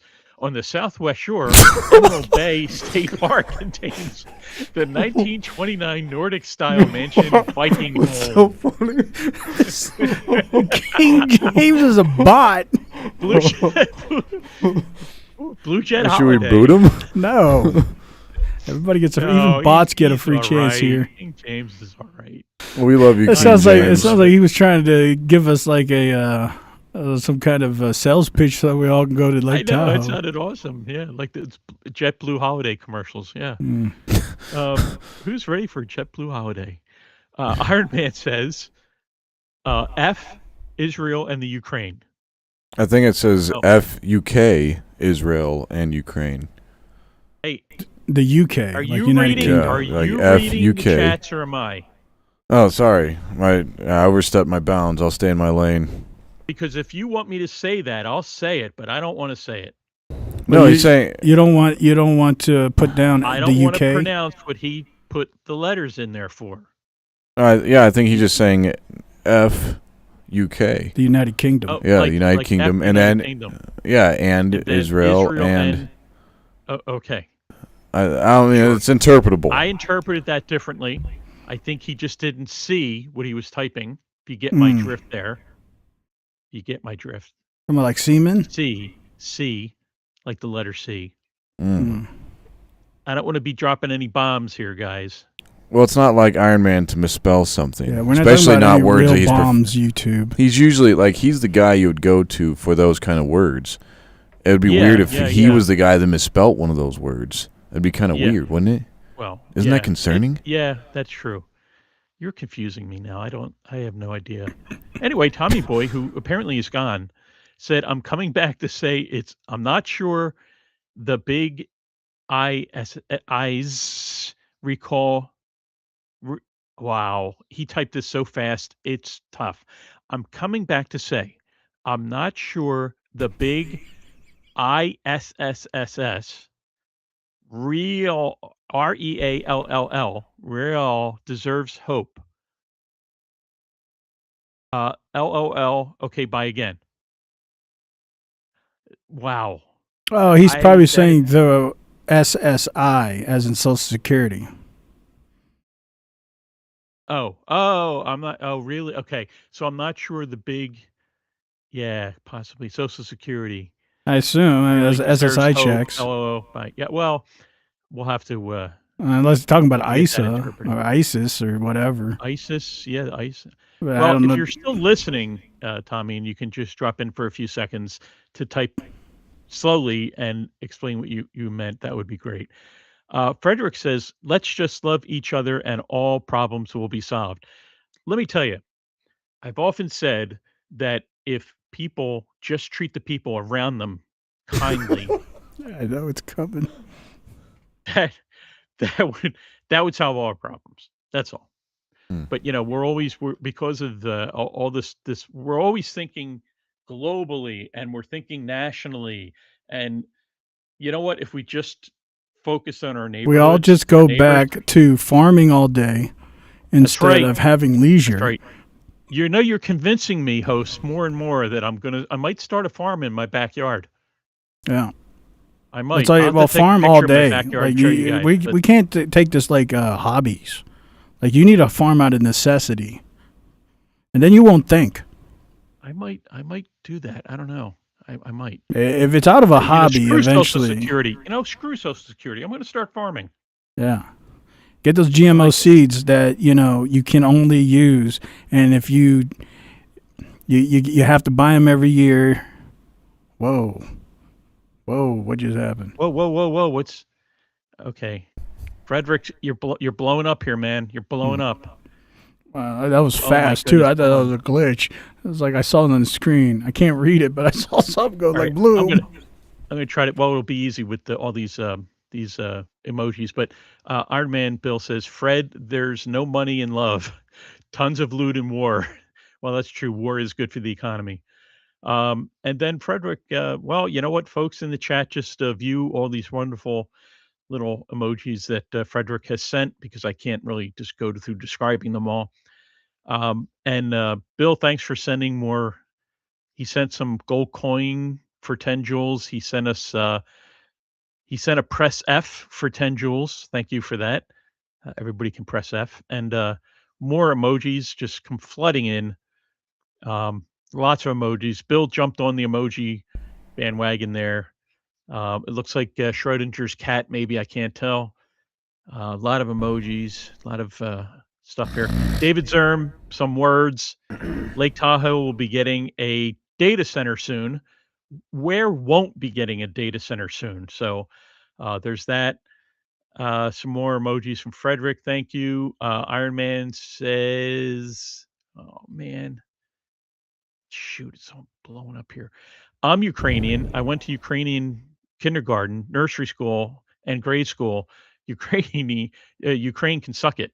Well, I guess if you are of that descent or whatever, I guess you can have an opinion. It's Israel. Israel. Oh, Iron Man Metal is saying Israel. Okay, Israel. So I guess that was it. And Tommy Boy jumped back on and said, "Oh well, you guys are ridiculous. Israel, dumb. I was trying not to give Palantir a reason. Oh, well, you have to come up with a better, yeah, whatever. Or fight the man. That's what I say. Power to the people. Screw Palantir. There you go. I said it. Wait a minute. There's someone knocking at my door. Hold on. No, wait. Frederick sent another emoji. Thank you. King James. All right. King James says, LOL, I'm not a bot. I just like knowledge. Well, I think we can all appreciate that. I think we all appreciate that. I want to know, why were you trying to sell us Lake Tahoe vacations? Well, maybe he's got a timeshare out there. I wouldn't blame him. I almost got drop the trapped in link. that thing. I almost got trapped in that hole. Me and my first wife, man, we went to one of those presentations. We figured we'd just get all the free stuff and say we're not interested. Yeah, we didn't buy the timeshare, but we didn't get the free stuff either, so we got screwed. Iron Man says, I got my farm going. Nice. Let's show us some pictures, Bill. I like to see pictures of farms. Oh, wait a second. We gotta. Oh man, I hate this. And Frederick says, I'm not gonna read it, Frederick. I'm not yeah, I know you're trying to trick me into saying it. I'm not gonna say it. I'm no, no, I'm not doing it. You guys are gonna try, I know it, but I'm too old for that. I'm not fooling. Okay, is effing Korea. See, I said F, and then you said L. I don't know what the L's for, but thank you. King James says Lake Tahoe's local electricity provider, California-based Liberty Utilities, has been obtaining 75% of its power from the Nevada-based company NV Energy. Okay, but the latter has said it will stop providing power to the Lake Tahoe region in May 2027, which means you better figure out how to start getting some electricity. I'm And already Tommy on Boy, it. Honestly, I have solar panels on my oh car. yeah, yeah, The oh little those little squares you can buy at Walmart. I got yeah. like 3 of those on top of my car, and I they're got actually charging my phone. that's awesome. I got a couple strapped on my back that do the same thing. If I take a walk, yeah, I just got to walk hunched over, which is pretty naturally for me anyway at my age, but it works Wow. well. How did Um, you? Did somebody have to help you put that strap on? yes, my wife usually helps me with that. Hmm. Thank you for asking. Yeah, my wife. Um, My yeah, wife is completely against any kind of. Strap on. Yeah, she's not into that. But the car, on the other hand, that's something else. Like I'm able to charge not just my phone, but her phone at the same time. Are they strap-ons? No, they're glue-ons. Oh, you're talking about like glue-ons, like Yeah, the particle. gluons. They're yeah, particles. Yeah, they're really, really tiny particles. Gluons. yeah. They make things stick together. You just have to tape it and kind of tuck it under the cords, and then you just tape it, so it all works out. I've been hearing a lot about tucking recently. I don't know what that Yeah, is it's a really exactly. good way to hide cords and stuff, and other things, of course. Yeah.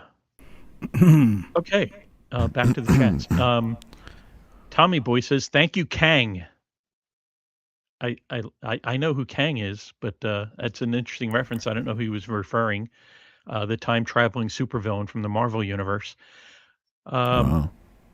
and another emoji from Frederick. He's going emoji crazy. Tommy Boy says, "Okay, LOL. I'm leaving for real this time." All right, Tommy, for real. Goodbye this time. Um, He's not and going anywhere. Bill, no, he isn't. Bill says, "We kings and crap." Um, Kings and crack. that's crap. Um, yeah, although I I heard like. recently there is a large group of people saying no kings. So they might be arguing against you, Bill. I'm just saying there's a lot of people, I'm they gonna had start using that. signs, they It's were like, hey, shouting no kings. they say So, king and country. It's like, no, king and crack. yeah. Oh, and King James, that's another one. Be careful because there's a lot of people out there shouting no kings. So I don't want you to be put down because you have a lot of interesting information and we Oh, king enjoy and your input. crack. King James, is You're that getting your? excited over the crack here, host. What's going on? Get cracked. I don't know if you're a male or female king, but is that on your legal birth certificate? Though that'd be kind of cool, honestly. Like your first name is King, or even I've known people with the last name is King. James would probably be more like maybe it's supposed to be James King, and maybe your parents did some kind of triple entendre there, or something. I don't know, but is that your real name? I think we're gonna find out. I think he's gonna open up to us.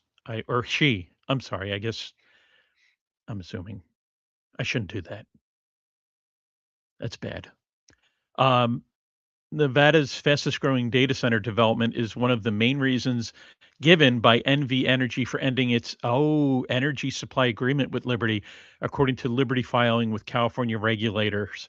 That makes sense. That's interesting. Although you think they'd be making a ton of money, but I don't know. I guess maybe that they can't supply as much as these guys are going to need. They're going to need a lot of solar panels. Uh, let's see.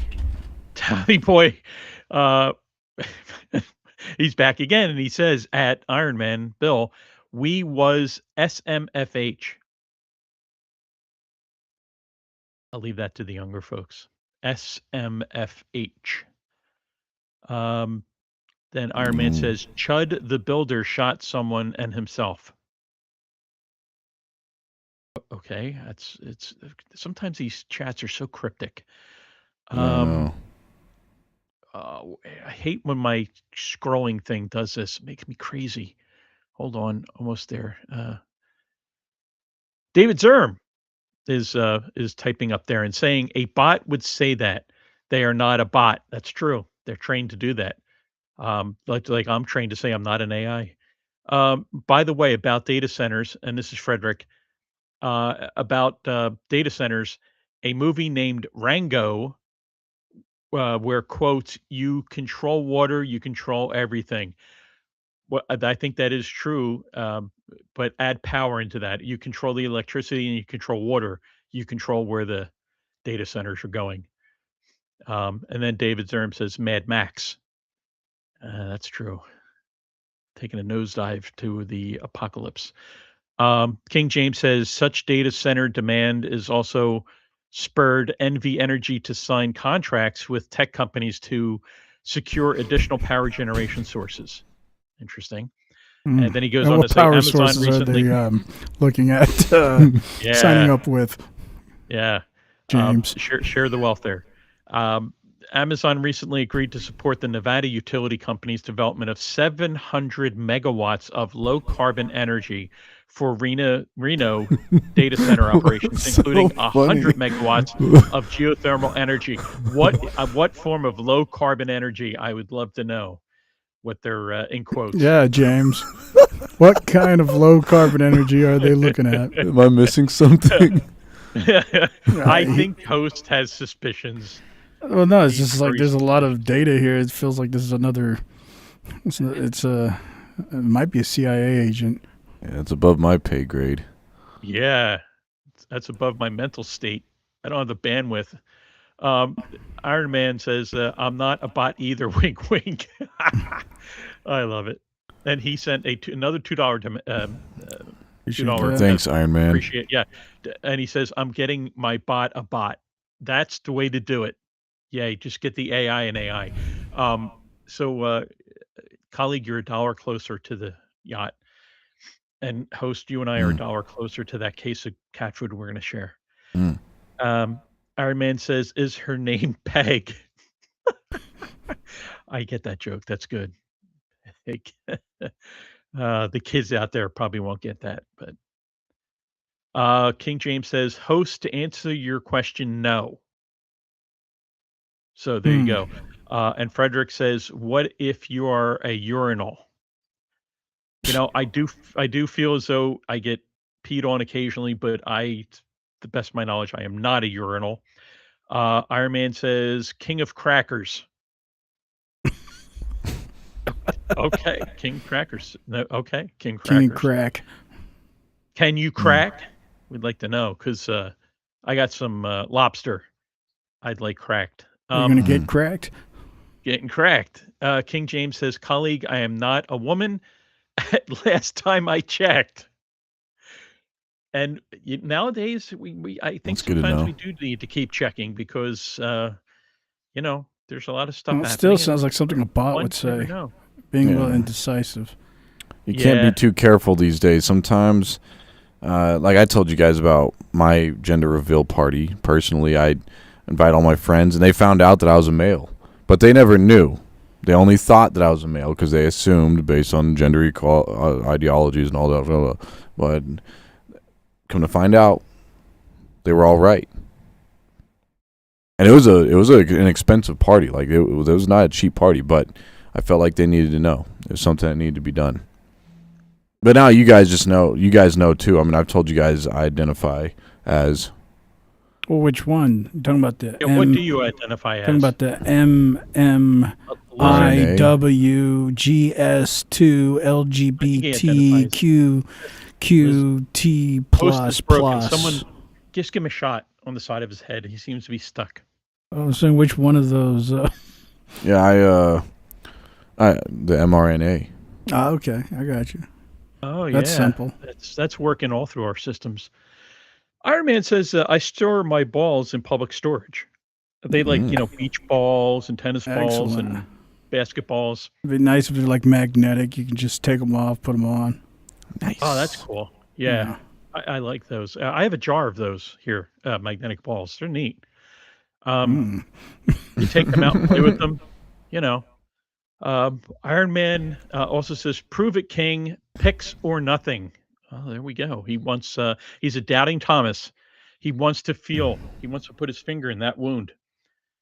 Iron Man says, "Fred, like Dave Chappelle, and I want to use your body like a porta potty." That's. That's flattering. I think so. He mentioned Dave Chappelle, so what the heck, Then Iron Man says, "I want to." Oh, this is gonna be a tough one to read. This is coming from. I'm just reading it. This is coming from Iron Man. He says, "I want to pee on you. Drip, drip, drip. Splash, splash, splash." Bill, This feels like a Chris Hansen so episode. It's like, did you say? Drip, drip, drip. Yeah. I can't. I'm laughing so hard. I can't. It's like, put what? my How do you explain these pointer. transcripts? Uh, Yeah, how do you know, Iron Man, that we're all of age? We could all be underage. And Yeah, Chris we could Hansen be may read these avatars. transcripts one day, like, what do you have to say for yourself? Why don't you take a seat right actually over 8 there? Years old. Who are you kidding? Yeah. Yeah. Uh, I got some high carbon energy. High carbon energy. Okay. And Iron Man says checks in the mail. MALE. All right. I feel like we're close to the end here. We're so close. Just let me move this down a little It bit. just keeps growing for some reason. No matter what we do, it just keeps on growing.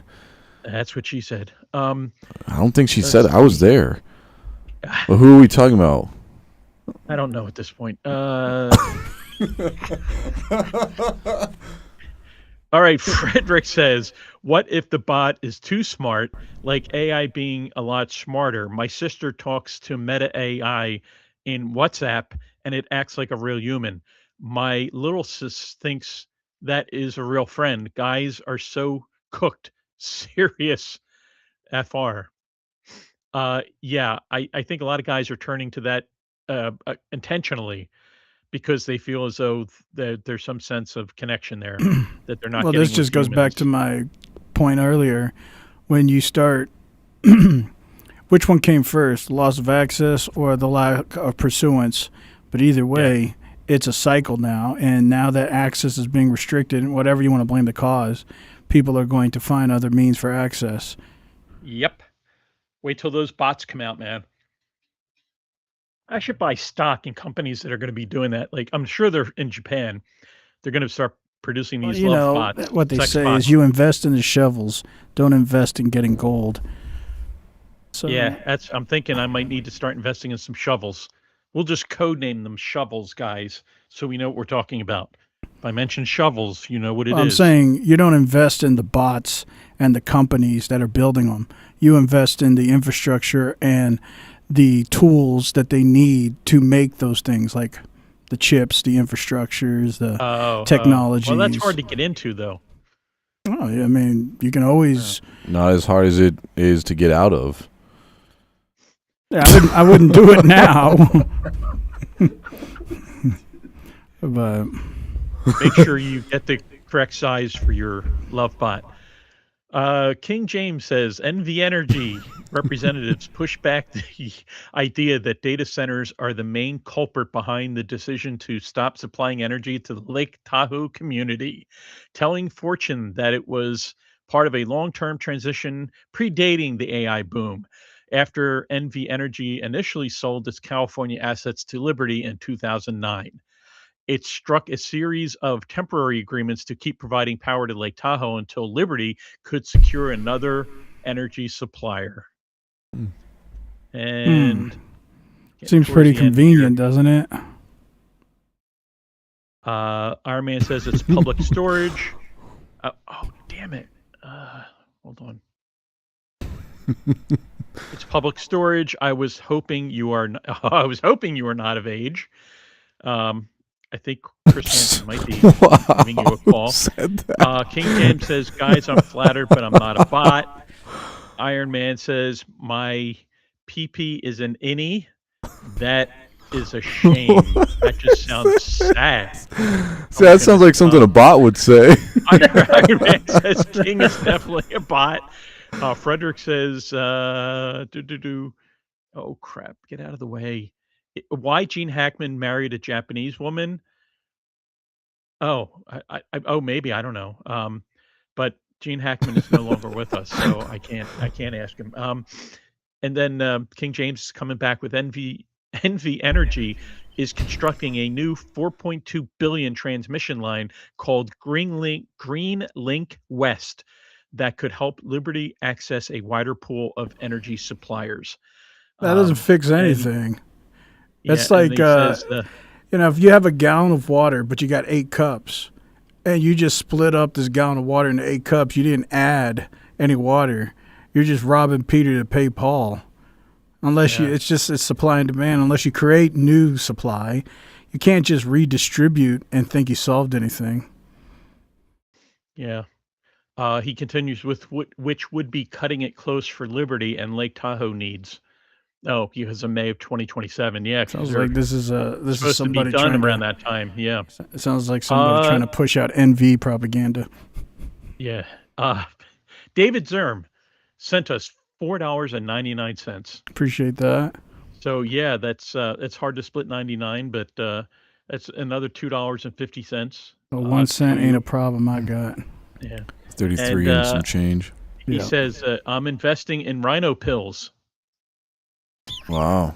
There you go. All right, Wow. there you go. Bravo. Frederick says, why so many actors marry Japanese women? Bean Burrito says, I'm so late. I took too many rhino pills. This is out there. Where are we? We definitely are in the Matrix. I feel like, we have some people in the comments talking about innies and outies. Some people in the comments talking about being a robot or not. Some people talking about Lake Tahoe or whatever. It's like energy crisis. Some people talking about Japanese women, which I think on our pre-recorded episode we have a little bit about that. Anyway, well, I don't want to spoil the goods. Yeah. Hints are good, but this is a pretty diverse conversation today. No spoilers. Yeah, too many rhino pills. King James says, man, he's on a roll. Silicon Valley is well aware that its AI data center build out has a popularity problem. Sure. Why are you laughing? On top of the energy supply bottleneck and other construction complications like water supply. Yeah. Tell me about it. There have been a lot of here in my area. This is propaganda. They're just, whoever this is, they're pushing out this narrative because they want you to believe that water scarcity is a reality. Water wars. My son keeps warning me about those. Energy is not even that much of a disparity. I mean, they're trying to. Anyways, okay, King. King, do you know if they have? Listen, go ahead. Well, I was going to ask King if he knows if do they have some with all this water? Do they have any sports like water sports on Lake Tahoe?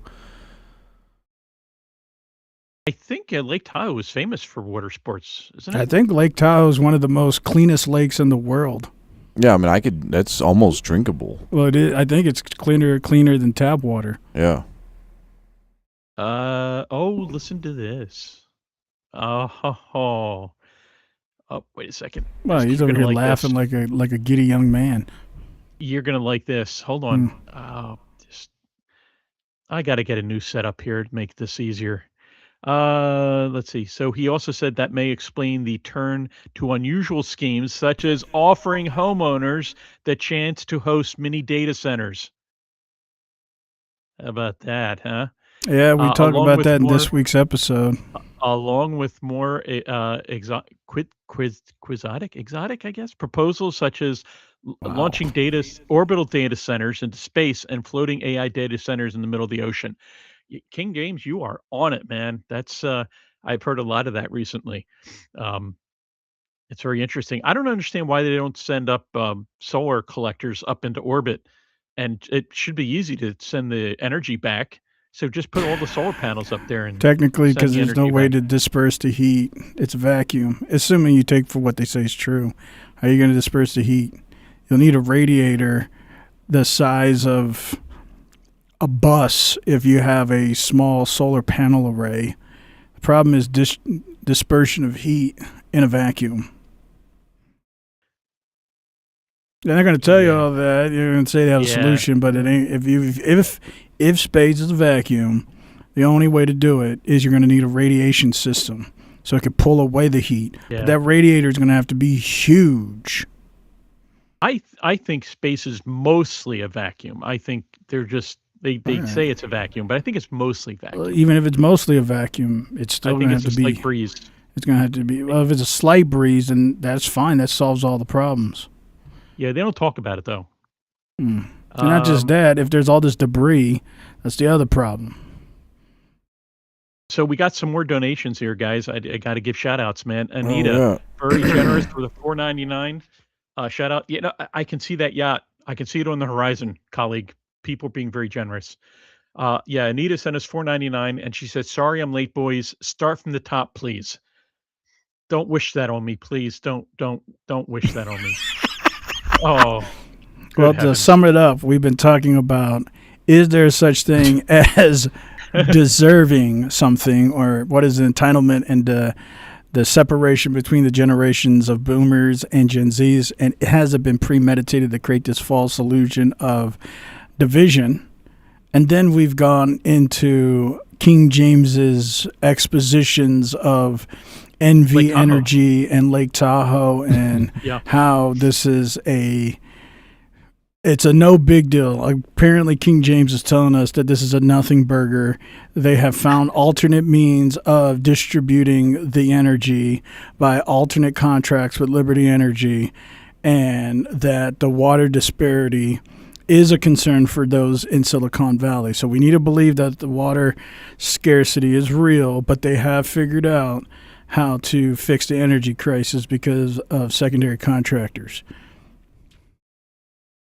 Thank you for that summation. And there's a bunch of stuff about the letter F and strap-ons and stuff. Oh, yeah. If you're talking about ignore that, all those. Just ignore that. For some reason, CEOs like Japanese women. Yes, and that too. And actors.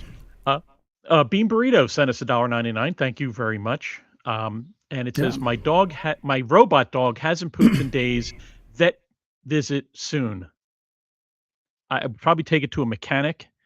Or maybe Best Buy's with those guys. Honestly, that's going to be a lot cheaper than a regular vet. Oh, boy, howdy. That's no joke.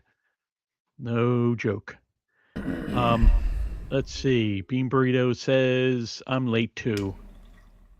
King James says, colleague, laughing till he cries. Bean Burrito says, love you, elder.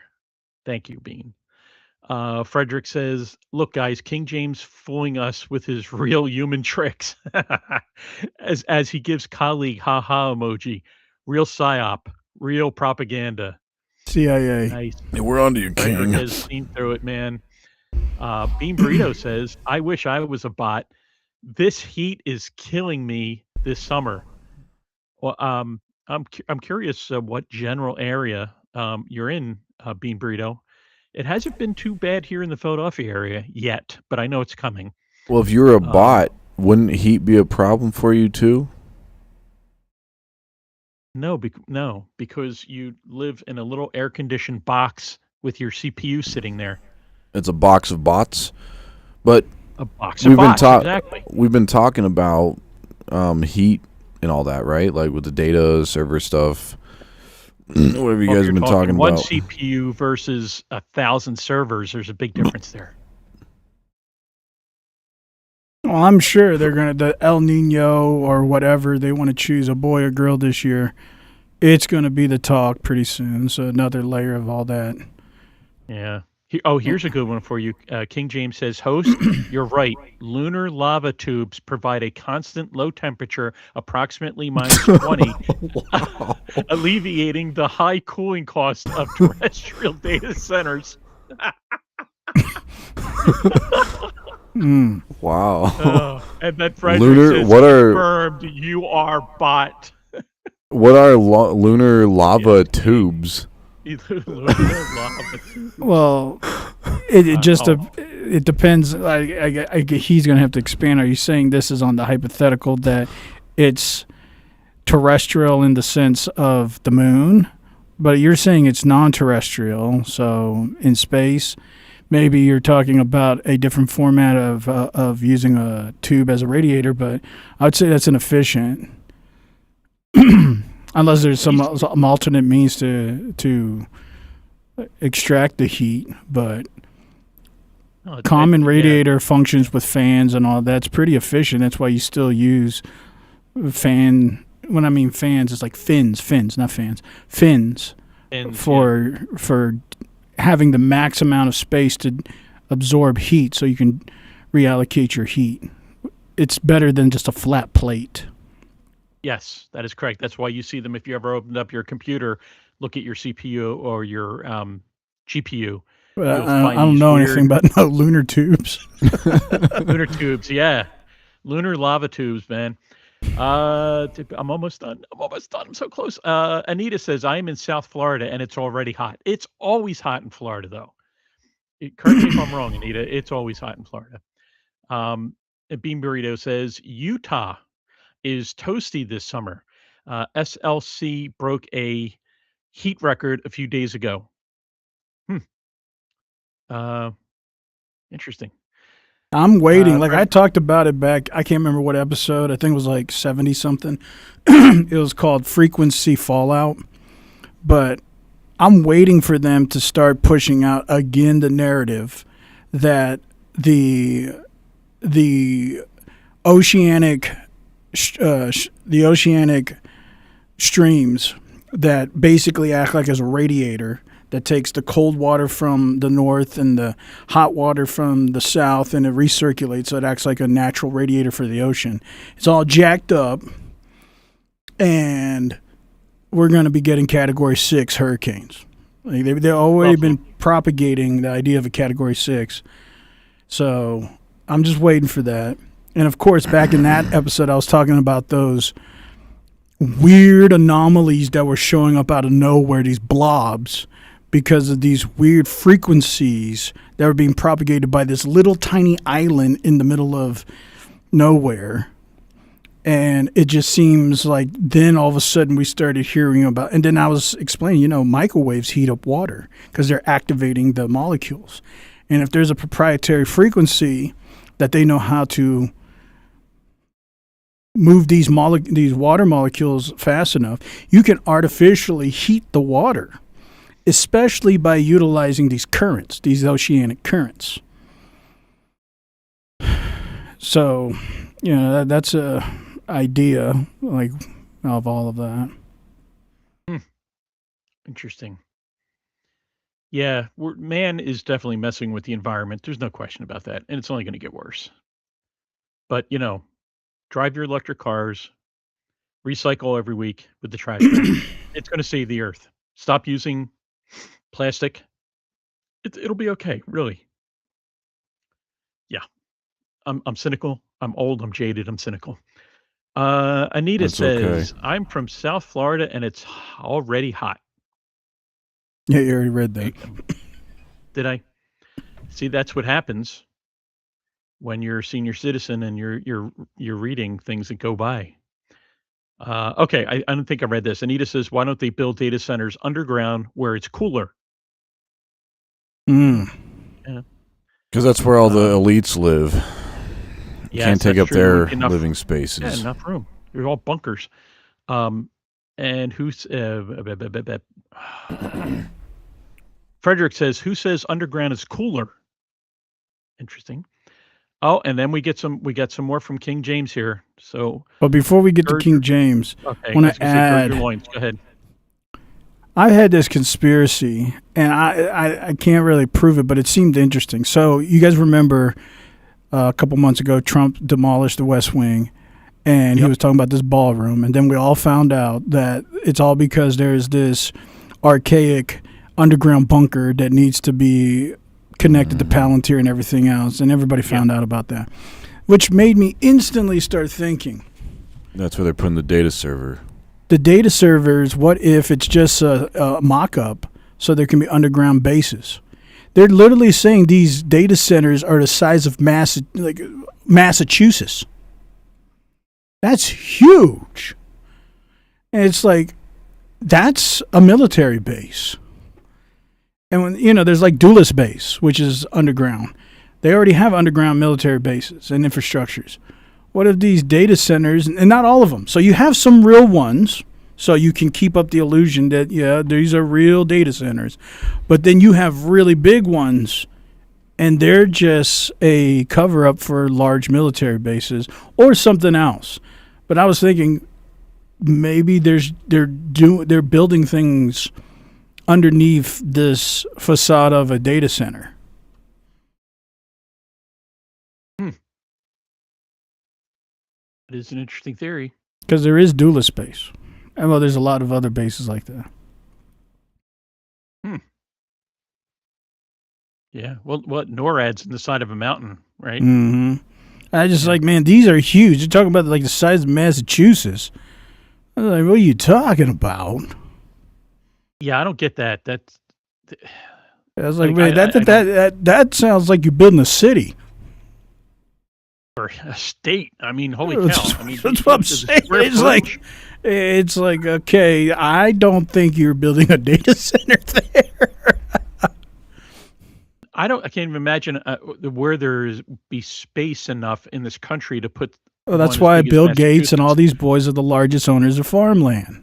There you go. So you can just put giant data centers on them. That makes sense. Forget food. We don't really need food. But bots don't of course need food. Not. They can just Clankers create don't it. Need food. It's lab grown. Yeah, that's need what oil. the labs growing the meat fixes all that. So that is true. We're looking at our future, boys. And now I guess we could go into King James's dissertation. I can't read it, but I can see there's a lot here. Yeah. So here we go. Buckle up. Lunar lava tubes are vast underground hollow tunnels formed billions of years ago by flowing basalt lava. Oh, I know what he's talking about now. And solidified, molten rock beneath continues to flow, leaving behind hollow, cavernous conduits. These structures are crucial for future lunar exploration as they offer natural protected shelters from radiation, micrometeorites, and extreme temperatures. Some parts of the moon are permanently shadowed and therefore extremely cold, as in negative 173 degrees Celsius or centigrade, I guess, not Kelvin. This means that keeping the data center cool would, in principle, be easier since there's very little atmosphere on the moon. However, cooling would only happen due to radiation, not convection or conduction as it does on Earth. So large radiators will need to be attached to the data centers to get rid of the heat. And at cooler temperatures, the electrical components will perform more efficiently. Right. That's 101. There's no atmosphere, assuming that there's no convection, because convection is just air movement. You have atmosphere like on Earth, so we can have convectional functions of radiational dispersion. But if theoretically, there's a vacuum. There's no air movement. There's no atmosphere to entrap air movement. Then you're going to need some way to pool heat. Yeah. So in other words, what Host is saying, King, is you're not telling us anything new. Well, I don't know about these lunar tunnels. We already knew all of that. The lunar tunnels, it's like I never thought about that. But, yeah, as soon as you said I knew what you're talking about, I never thought about using lunar tunnels as a means. But I guess you can. But now you're going to need a system to utilize these lunar tunnels. Wouldn't that just use more electricity than needed? Radiators are passive. Like, there's no electricity. You're not using any electricity. It's just mass. I feel like King and Tommy Boy would get along. I guess I'm just interested. How would you utilize these lunar tunnels? It's too cold to utilize water. I'm sure he's typing his response as we speak. I guess the only reason I'm interested, I never thought about that. Once he said that, I knew what they were. No, I've actually never thought about that either. I just never thought about how to utilize that for heat distribution. Well, at the very least, they could use it as a, like he was saying, it's protection from radiation, micrometeorites, things like that. So I mean, it's almost Yeah, it a can be a shelter, I guess. You could. prefabricated shelter, right? Yeah. Okay. So you Yeah. So build it inside there, but that's going to create a heat system because you're trapping heat now more because you're inside of an enclosure. So now you're going to need a more efficient radiative system. Yeah, I didn't think about that either. Yeah.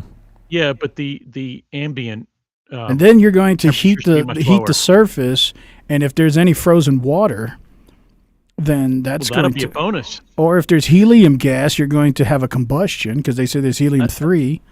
Another bonus. So we're releasing water and helium-3. All you have to do is collect it, and boy, we got a triple. Well, I win mean, there. just drop an atomic bomb and try to create an artificial atmosphere. Done. What do you think Hiroshima was about? I mean, that's the idea that they're trying to posit for Mars. Mars has a very weak atmosphere. They want to drop some atomic bombs and try to force a. Do you think More those craters on the moon got there from moon junk? Well, No. that's not going to create the atmospheric. It's just going to create these craters. It's going to create confusion. And There'll I be guess. greater craters. I mean, it is actually a facility. I guess I never thought about it. These lunar tunnels really are a building, a natural building, but it is an enclosure. Yeah, It's good food for thought. yeah. I am getting hungry. Frederick says, "King James bot, please stop." Bot of the year goes to dot dot dot. Open the envelope. I feel like I'm a bot by responding to them. Yeah, you're totally taken in there, host. Bean Burrito says, "Host with the conspiracies. I love it." And David Zerm, man, I think he might have comment of the week here. This podcast is a Turing test. I think course. we have already I surpassed love that. Yeah, there's so many layers I going on love here. I mean, Yeah. there's always there's layers upon layers upon layers. Yeah, like if you step away for 10 minutes, you'd have missed like Oh, forget it. You're just peanut like- butter and yeah. jelly all in it the long way. Yeah. King James says, "Thanks, Frederick." Frederick says, "Host of the conspiracies. I love it times two." Bean Burrito says, "Utah just approved a data center. People were pissed." Yeah, I can imagine. Let's see. Frederick said, "Hit the nail, host." Build Gates or Bill Gates, Build, Build Gates. That's good. Bean Burrito says, "I am the 10th like. Who will be the 11th?" Yeah, I like that video. Frederick says, Bill D. Gates. And then he said, Frederick, Bill, Billed, build the Gates. That's been billing him. Is Fukushima Hiroshima a real woman? I don't know. Hiroshima, a real woman. I don't know. It sounds pretty made up because Fukushi sounds Well, like that's where Fukushima, that Japanese reactor nuclear fell down. reactor was. And then and Hiroshima, Hiroshima was the bomb. That's kind of interesting. Anita very kindly sent us a $4.99 thank you for that. donation. Thank you. It says, "Colleague, can you re-upload your Book of Revelations review? With the aliens coming to take over, I'd like to refresh my eschatology understanding." So there you go. Yeah, it's a lot of work to re-upload that. Not really. It's just those 20 videos or something. Do we still have them? I have everything. Oh, yeah, I mean, I guess you could just upload then. Well, I'll let you guys work out the details on that, but we obviously have a solid request for that. So there you go. And here he is, King James. Oh, wow. All right. We got It's like we got bot about for 20 or so bot. minutes left. Let me see if I can get through this. Whoa. Deep breaths. One I'm bot gonna to take a another drink of bot. water. Hold on. Let right. me get some oil. When you place data centers in environments that are already very, very cold, the performance actually also improves significantly because when you go down in temperature, things like electrical resistance also goes down.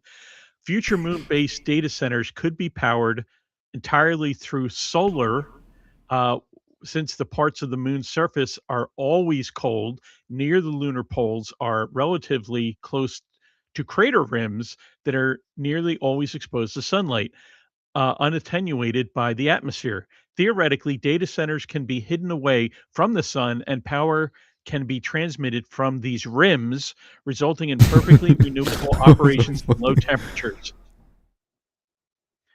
Wow. Well, the first And problem is as solar. The reason why they're never going to use solar on the moon is because there is no atmosphere to prevent lunar debris.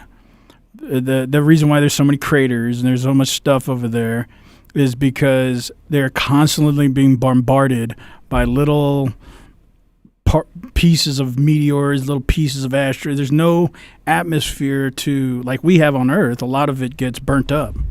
burned up, yeah. They don't have anything. So if they made a big solar array, it's going to get destroyed for sure. And yeah, it's true. You have lower resistance at colder temperatures, but also you're going to have a problem with constant expansion and contraction of components, which is going to degrade your components because you're going to have extreme cold temperatures, but then also the heat from the processing. So you're going to have this constant battle of, because the radiators or whatever heat removal system you're going to use is, you're going to have to create a system that creates some kind of homeostasis, because if you have, like, more you're using it, it's going to get hot. The less you use it, it's going to get cold. And it's going to get cold fast because you're at like negative 73. So it's going to get cold fast. So this really rapid cold, really immediate heat, you're going to get a very high decay rate of your components because of the expansion and contraction. So you're going to have to create some kind of system to where you can balance out some kind of homeostasis for these systems, where there can be some climate-controlled infrastructure, because if not, that itself is going to degrade all your components.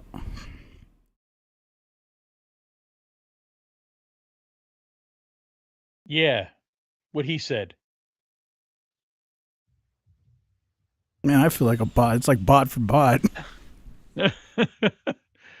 Oh. Well, let me finish up here. We got a couple. Honestly, I'm saying that because I just think I'm trying to convince people it's a pipe dream. It's like, first you need to figure out. First you need to get to the moon. I mean, first you need to get to the moon. They already started that. I mean, I'm trying to tell people this is a pipe dream. It's like, I can think of solutions. I can even come up with cool ideas. First you need to get to the moon. It's like, this is a pipe dream. NASA's got that under control. SpaceX is going to help. They're over here talking about all this stuff. Like, whoever King James talking about lunar tunnels, and I'm like, bro, get to the moon. First, get to the moon. Elon's got that under control. We've actually been to the moon before. Did you guys know that? Did you hear that? You know what? I heard rumors. Remember that Dumb and Dumber scene where it was Lloyd? I can't remember. He walks by a picture of the astronaut. I think it was Neil Armstrong, cliche picture on the moon. He's like, "Hey, we went to the moon," and he was all excited. He didn't know. He's like, "Yeah, you're 50 years late." And after you get to the moon, you got to build something on it. Are you guys still talking to King James? Yeah, just responding to his got thing. it all covered. That's my thing. It's just like, bro, get to the moon and then build something. And then, you can fake a 24-hour stream now, right? You're on the moon. So now just go ahead and give us a fake 24-hour live stream, so we can see the meteor pieces crashing on the moon. Because if you don't see that, then you know it's fake, because there's no atmosphere to burn up these little meteors. So if you never see any of that on the live 24-hour stream, you know it's fake. That's why they're never going to put it on the moon, because you're going to be able to easily see it's fake, because you're not going to see the meteors destroying everything because there's no atmosphere.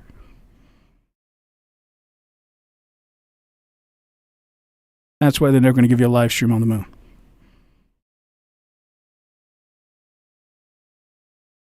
I, for one, am looking forward to going back to the moon.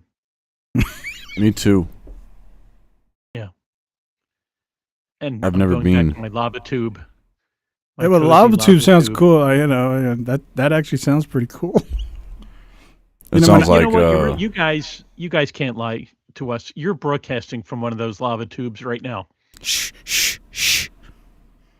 And I know I promised I wouldn't give your location away, but I feel like this farce has gone on long enough.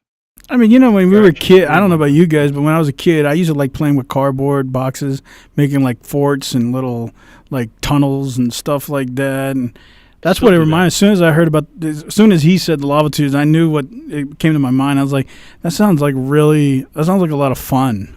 It's just going through these tunnels and tubes. Through the lava tubes. Yeah, I mean that's cool. You just have to be careful your oxygen tank on the back doesn't get knocked off as you're crawling through. That could be a problem. Or we could just flood all the tubes with oxygen.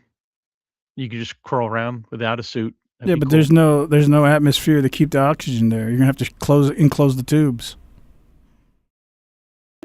Just put a big door on the end, like you see in the movies. Those big round doors with the slider. Oh yeah. After we get to the moon, right? Oh man! All right. So Frederick says, "Wallahi, King James, stop! I'm begging." Bean Burrito says, "Don't forget to stay properly oiled, bots." Frederick says, "I caught my little bro watching big black oiled bots on his phone." Sponsored by the Bean Matrix Burrito, Network. Yes. Bean Burrito says, "Host quote of the day: We need to get to the moon." Yeah, you need to get to the moon. Bean Burrito says the moon does look like a beat up golf ball. That's true. That's why it's even hard to play these games for me. Swinging to hit it though. It's so weird because it's like, man, I can think of a million things, but bro, you're gonna have to get to the moon, and you're gonna have to deal with these meteors. I mean, they're just little tiny. They're like bullets. It's like you're going to have to solve that problem. There's like millions of little bullets. There's no atmosphere. You're going to have millions of bullets. And it's like, bro, what are you talking about? So you got to get to the moon and you got to protect yourself from millions of bullets. You ever heard of bulletproof glass? Yeah. I don't know how fast these things are traveling. What they say, they're traveling like 17,000 miles an hour. It's like, what are you talking about? Glass. They're actually putting craters on the surface of the moon. We can't even take the glass we have down to the bottom of the ocean yet. Yeah, that's true. Well, listen, if Star Trek taught us anything, it's eventually we'll figure out the molecular formula for transparent steel or transparent aluminum. One of the two, I forget it is. I think it's transparent aluminum. And that's going to stop 17,000 mile an hour bullets. Yes, absolutely. Right. Last one here, it says, King James says, "Host, the future looks bright. I wouldn't doubt our capabilities." And then he says, "Elder is right." Elder's always right. Except when I'm wrong. It's true. I thought I was wrong once, but I was wrong. Wow, that's deep. Yeah, it is. I've never been wrong like that before. Yeah. It's like almost like a whole new dimension. That's like premeditated wrongness.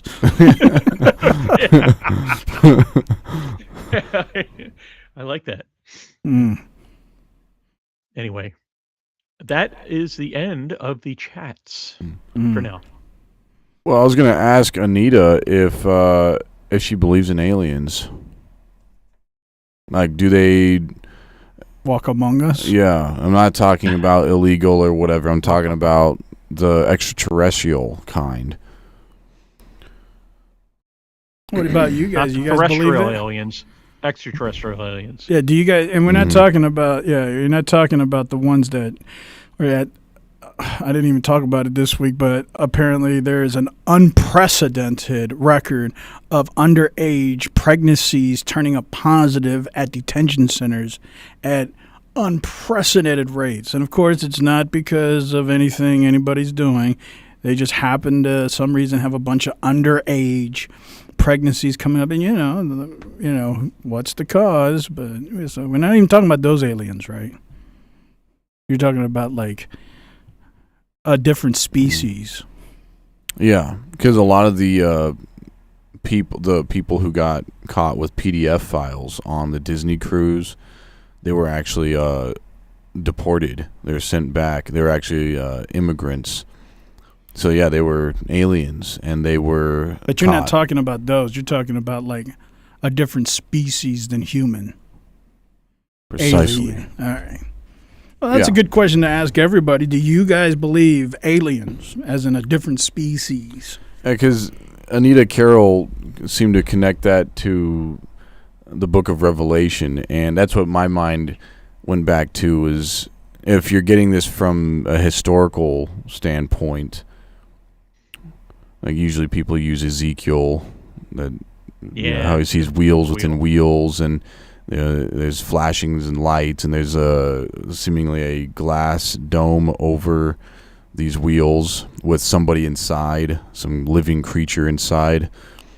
So I don't know if that's the correlation you're making, Anita, to all that stuff.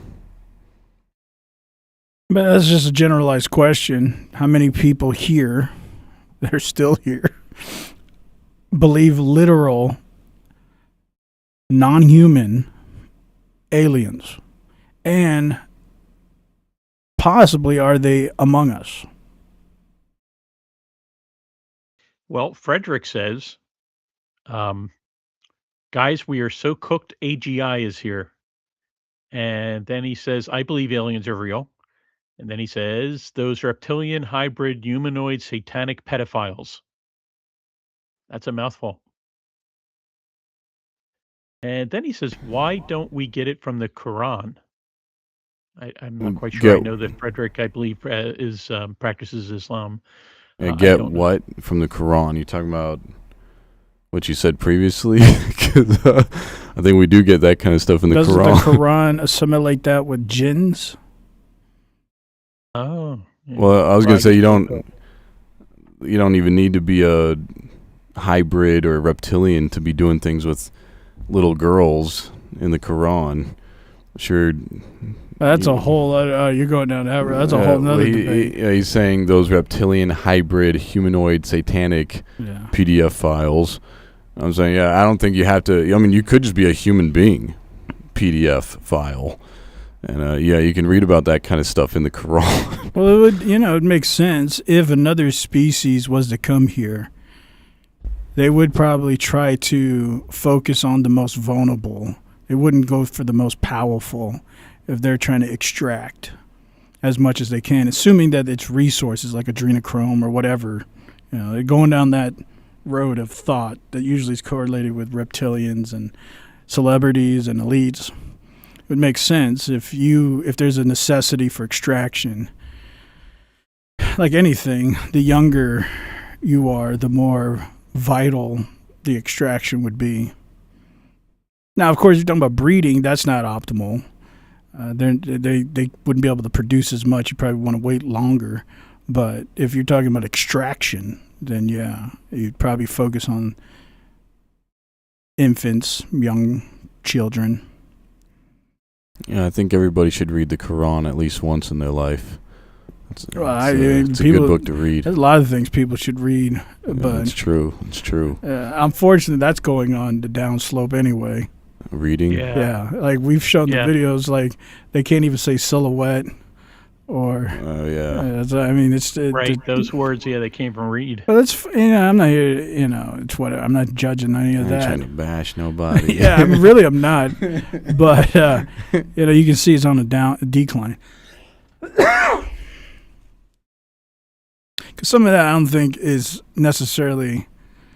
That's a whole nother conversation. And that's a hard conversation to have, which has to do with...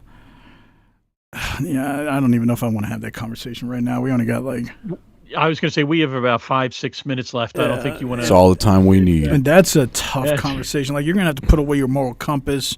You're going to have to be really transparent and honest when you're talking about education and access and abilities and mental faculties, all that stuff. Like, What about disabilities? yeah, that's what I'm saying. Mental capacity.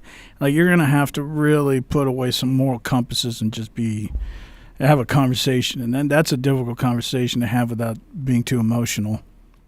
Yeah. Well, let me try to finish up in these last few minutes. I have a. And that's a real hard one for me to have because you have to be really honest. Well, I mean, there is the future, and maybe we can get to that topic.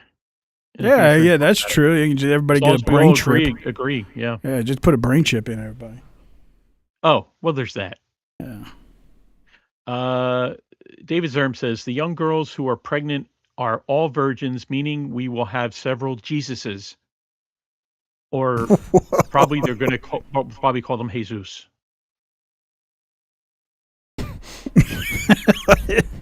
I don't know why we need many deities unless they're going to fight each other.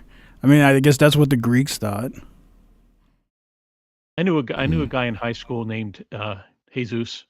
He was an awesome guy. I was subject to some bullying in high school, and he always stood up for me. He was a bigger guy, and I always appreciated him because if he was ever around when I was getting picked on, he always came by and kind of stood up for me. So I appreciate that.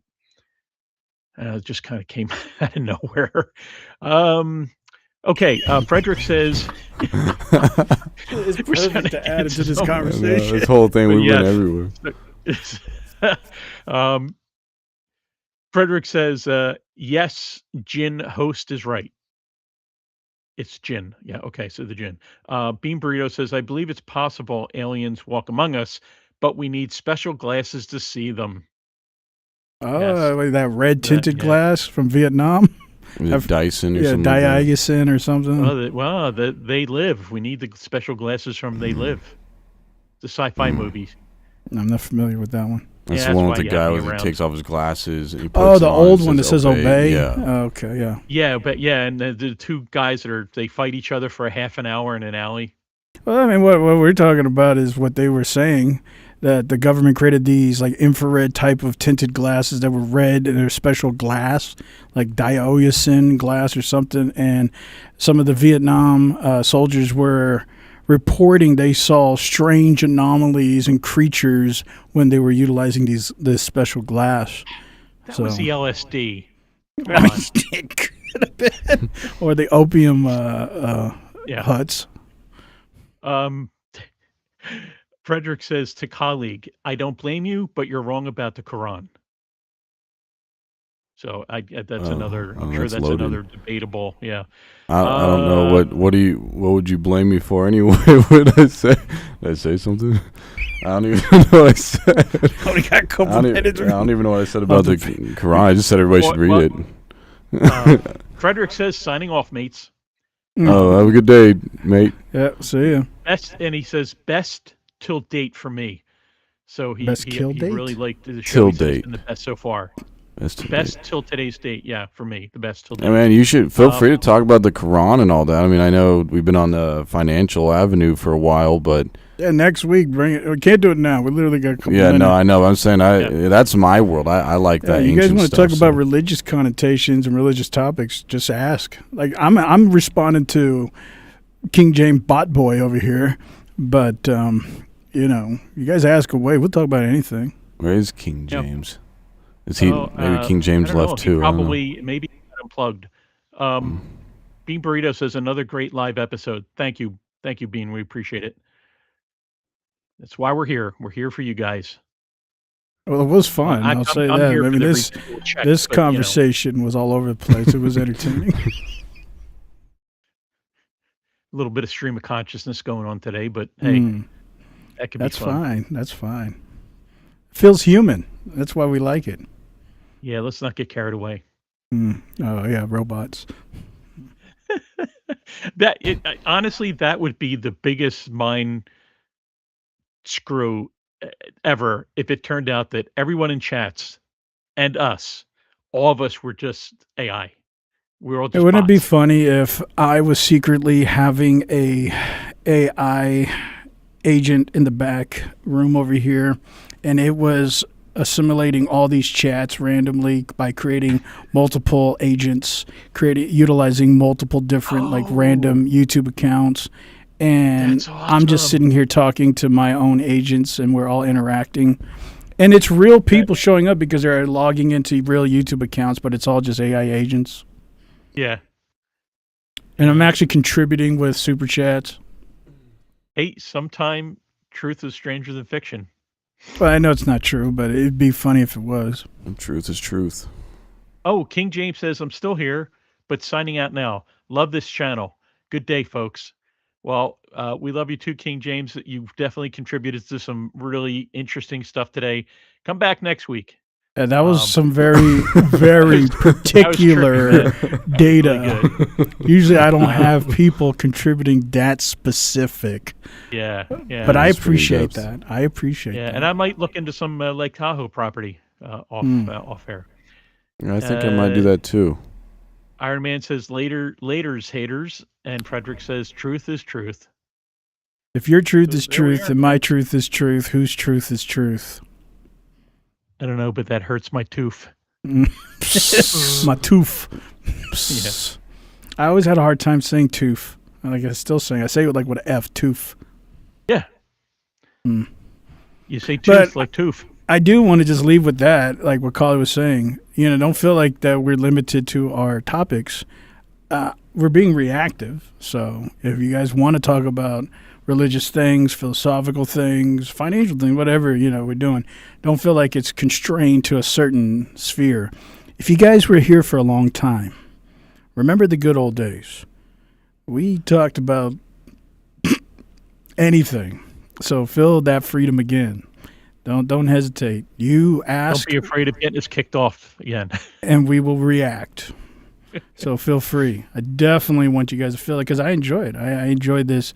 Like today, it was very all over the place, and I think that's great. I think it allows for everybody to feel like they can talk about whatever they want to, and everybody has a spot to talk about it. Absolutely. But I think that's all the time we got, unless there's a couple chats you want to ram off real quick. But we gotta end No, it. it just says truth is truth. No, truth is truth. Truth is truth. Yeah, whatever So truth there you is. go. Well, yeah. Anyways, I appreciate all of you guys as always. I always look forward to the lives. It's always fun. Tune in this Saturday for the pre-recordeds. I think you guys will enjoy it. We do address some of the at-home data centers and all the other things that imply with that. So, as always, like those videos, like this video, share the video. If you haven't thought about it, think about Subscribe. subscribe and think about joining and becoming a paid subscriber, helping supporting the Matrix Network and helping Kali get that yacht. And us get cat food. I'm hungry. Yeah, well, I got to get dog food. But, but anyways, as always, that fine gentleman is Kali.